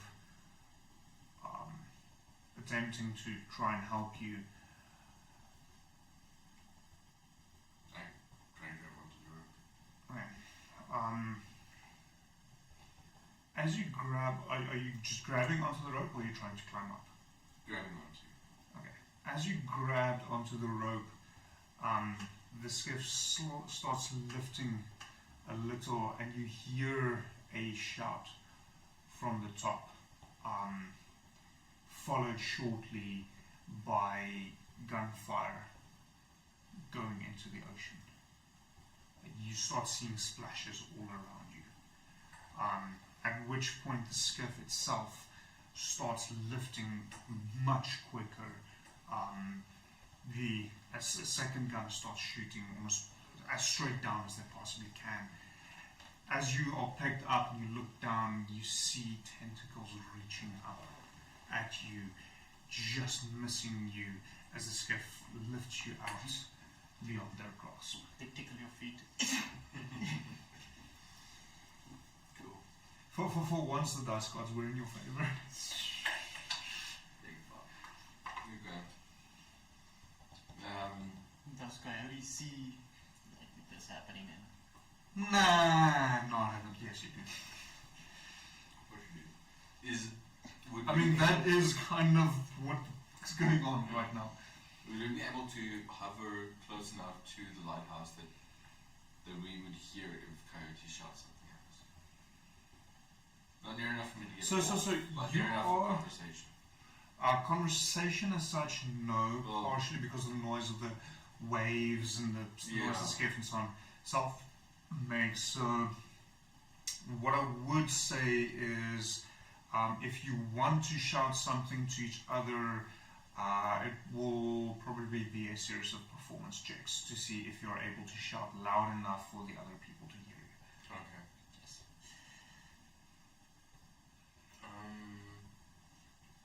I can't remember now. Does Brink speak?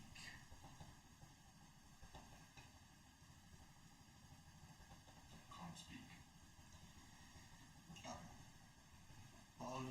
was happening, I decided to slowly make my way to the lighthouse, still cautiously.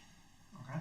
I am sending Mink towards Clarity to be my eyes and ears, Okay.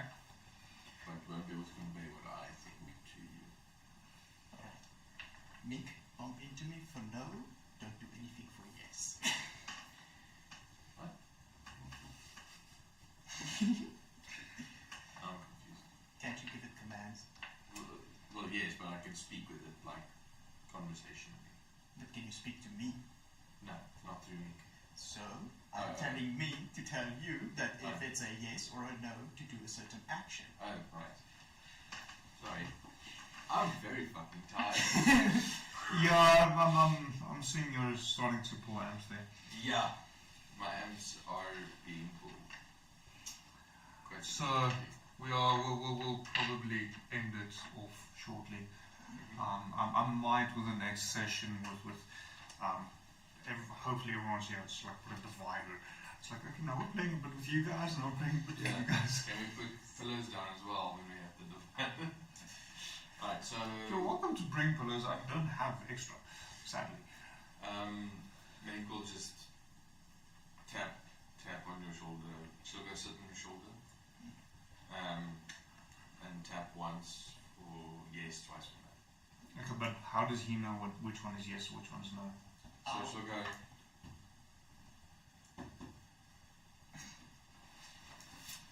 Okay. So, I'm slowly making my way towards the lighthouse. Walking up to the door, you notice some heavy chains and a lock covering the entire front of the door that looks a lot fresher than the rest of the lighthouse. There is spots of rust due to the constant salty mist that is around, but it's still significantly fresher or newer than the rest of the lighthouse itself and the door. So,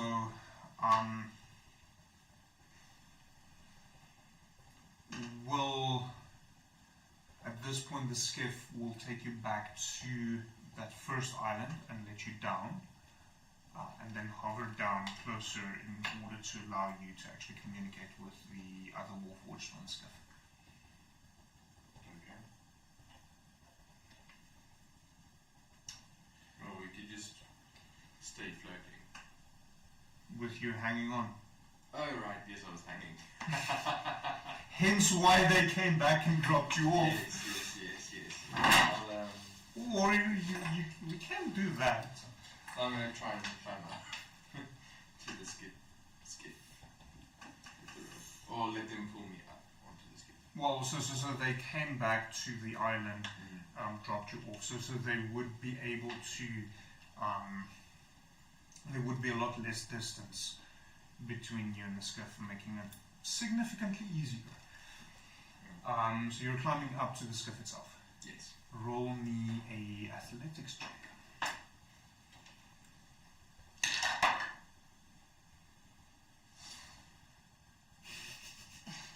13.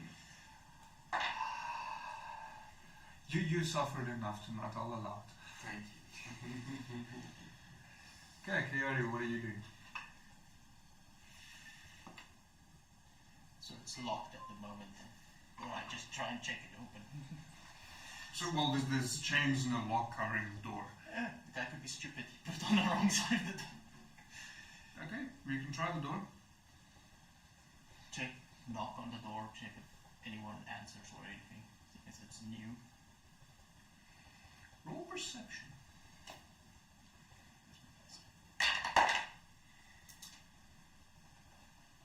Perception is 21. You hear some rustling inside. And upon closer inspection, you realize it was probably just a rat. Considering that the chains are on the outside. Whoever put these chains up left and locked. They didn't lock and enter. So unless someone is locked up inside and presumably forgotten about due to the sand match infestation, or they have a different way of reaching this island, there's probably no one inside. Alright, Roll me a group insight check as well, just for shits and giggles.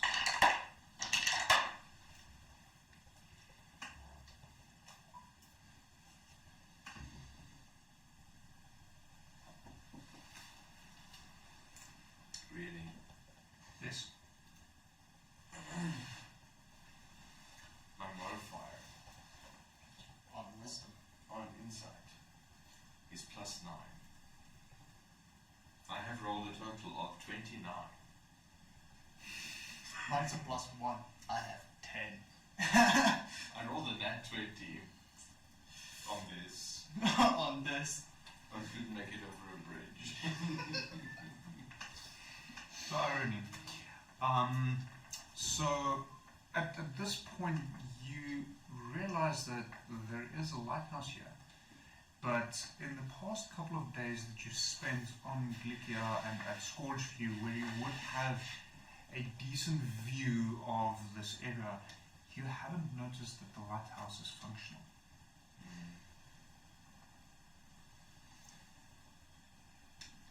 If I look up, is there any windows that are for a better place to get?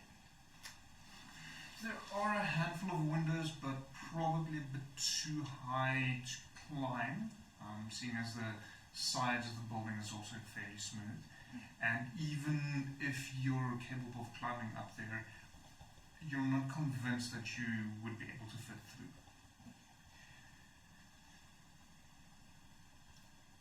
Okay, I shoot the lock. Roll attack.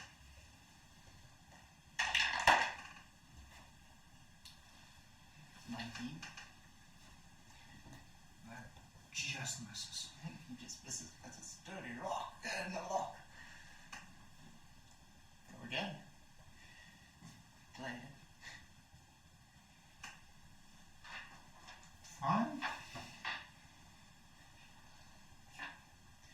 Level 1 for you guys. 16. 23. 23 hits. My hands and legs should still be active. That's still a moment. There it is. Lucky for you guys. 11 damage total. You Oh, and 1 electric damage. Lightning damage. Sorry. Other games.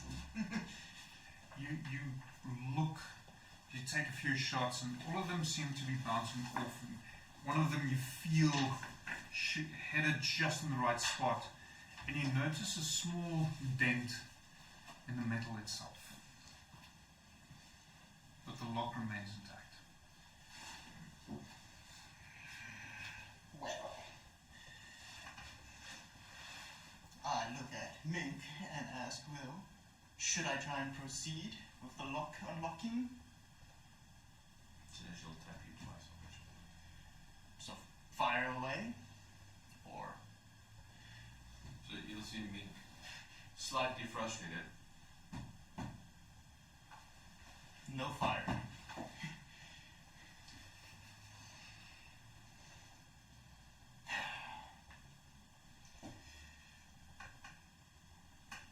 So on the island for the lighthouse, is there any around You can move around it if you want. I inspect around the lighthouse just to get rid of everything. So it's quite narrow around the lighthouse itself. Barely more than 5 feet at any given point, with the island itself, the rocks itself falling almost straight down into the ocean. As you look over the edge, you're a good 40 feet up, this point, and as you look over the edge, you do see a couple of rocks also poking out, with waves crashing against them. Probably not the best ideas to jump down here. Maneuver back around the lighthouse, just feeling on the rocks to see if it, of the lighthouse, to see if it maybe some of the rocks are a bit looser or anything, just to get an idea of. So the stones that Yeah. is building the lighthouse. Yeah. Well, it's not bricks. It's fairly large stone blocks. Big blocks. Okay. So if you find one that's loose, you might bring down the whole tower. It's just like Jenga. I mean, we should have had that and see what happened. Jenga, a whole different level. I don't have any thieves to roll lockpick, so we're gonna finesse this like another guy. Try and pick the lock with a dagger. I have all tools. Yeah, sorry, I'm not an artificer. And so you try and pick the lock with the dagger. That's all I have. Roll sleight of hand. Unless Tinker's tools might help. Smith, the lock today. It's a disadvantage because you're using an improper tool. Disadvantage. Yeah, okay. Sleight of hand. 9. So you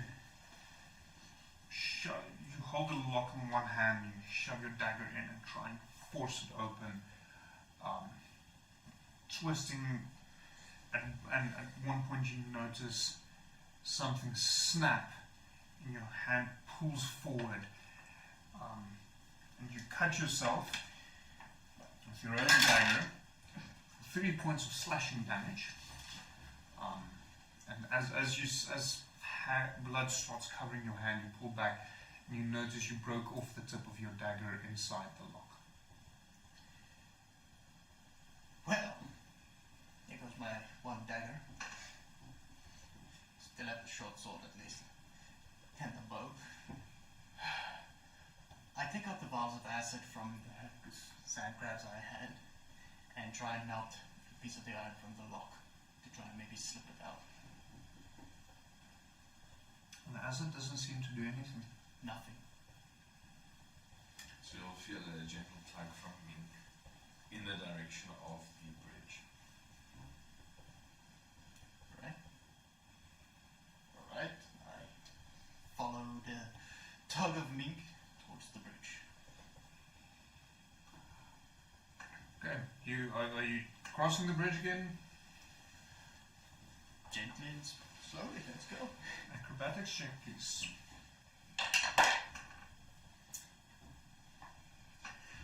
29. You make it across. You're floating very close by that island, close enough for you to be able to get onto this skiff. And again. With a successful athletics check. Mm-hmm. Not to be mean to you, but it's the same as what I did to him. I know. I told you. Strength. Let's see. Where's my athletics? Ooh, yeah.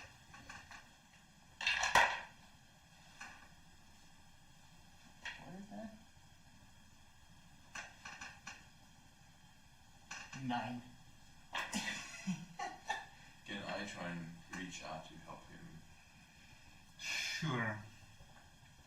So that would grant him the help action, which means he gets advantage on the roll.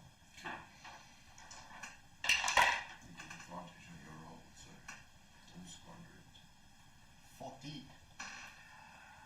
With Will pulling up from the skiff side, you manage to clamber aboard, not very elegantly.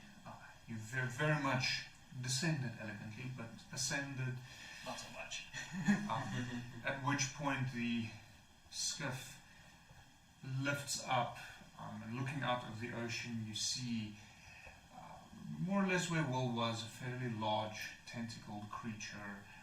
Looking out over the sandy beaches, you see the several lumps, some of them moving, some of them stationary as the skiff heads back. It's been a fairly busy days. You see the sun not really setting, but it's getting a little bit late in the afternoon as it heads back to Scorchview. Presumably to regroup, maybe replenish the forces on the skiff itself. So back in the military encampment next to Scorchview, I'm going to call it here for tonight because it's getting a bit late and Renan's already sleeping. They drop you off. You get to spend a little bit of free time wandering around, eating, checking up on a few things, and then you get a long rest. And we shall pick up from there in 2 weeks' time when hopefully everyone is able to be here again. I might have to have a very stern talking to with Mike, but we'll sort it out. So, thank you for joining us. I wasn't 100% sure where today was going to go because of just the two of you, but I think we made some progress. It was quite enjoyable. Too much shit, so. And you're both still alive. Yes, which is fucking insane. I promise my intent is not to kill people. I know. You're just very good at it. Yes. So Absolutely. actually, if you didn't know. Yeah, I think you've killed almost as much PCs as I have. Yeah. If not more. Which says a lot because usually that's my privilege. Yeah. So, but anyways, thank you for joining us. Yeah, the past weekend was a little bit crazy, so I didn't do miniature mini mania as I should have. The last week I didn't get to world building Wednesday because I am in the progress of moving my laser cutter and my Wendy to just outside here, and that is absolutely insane. So, but Mini Mania will return this Sunday. Hopefully I'm far enough with the Wendy that I can do World Building Wednesday next week Wednesday. Yeah, so join me for Sunday's miniature painting. I've got a lot to get through with the Infinity models. I really need to get them done for another project that I'm very excited about. But we'll see you soon. Have a lovely evening. I don't know what else to say. Bye. Bye.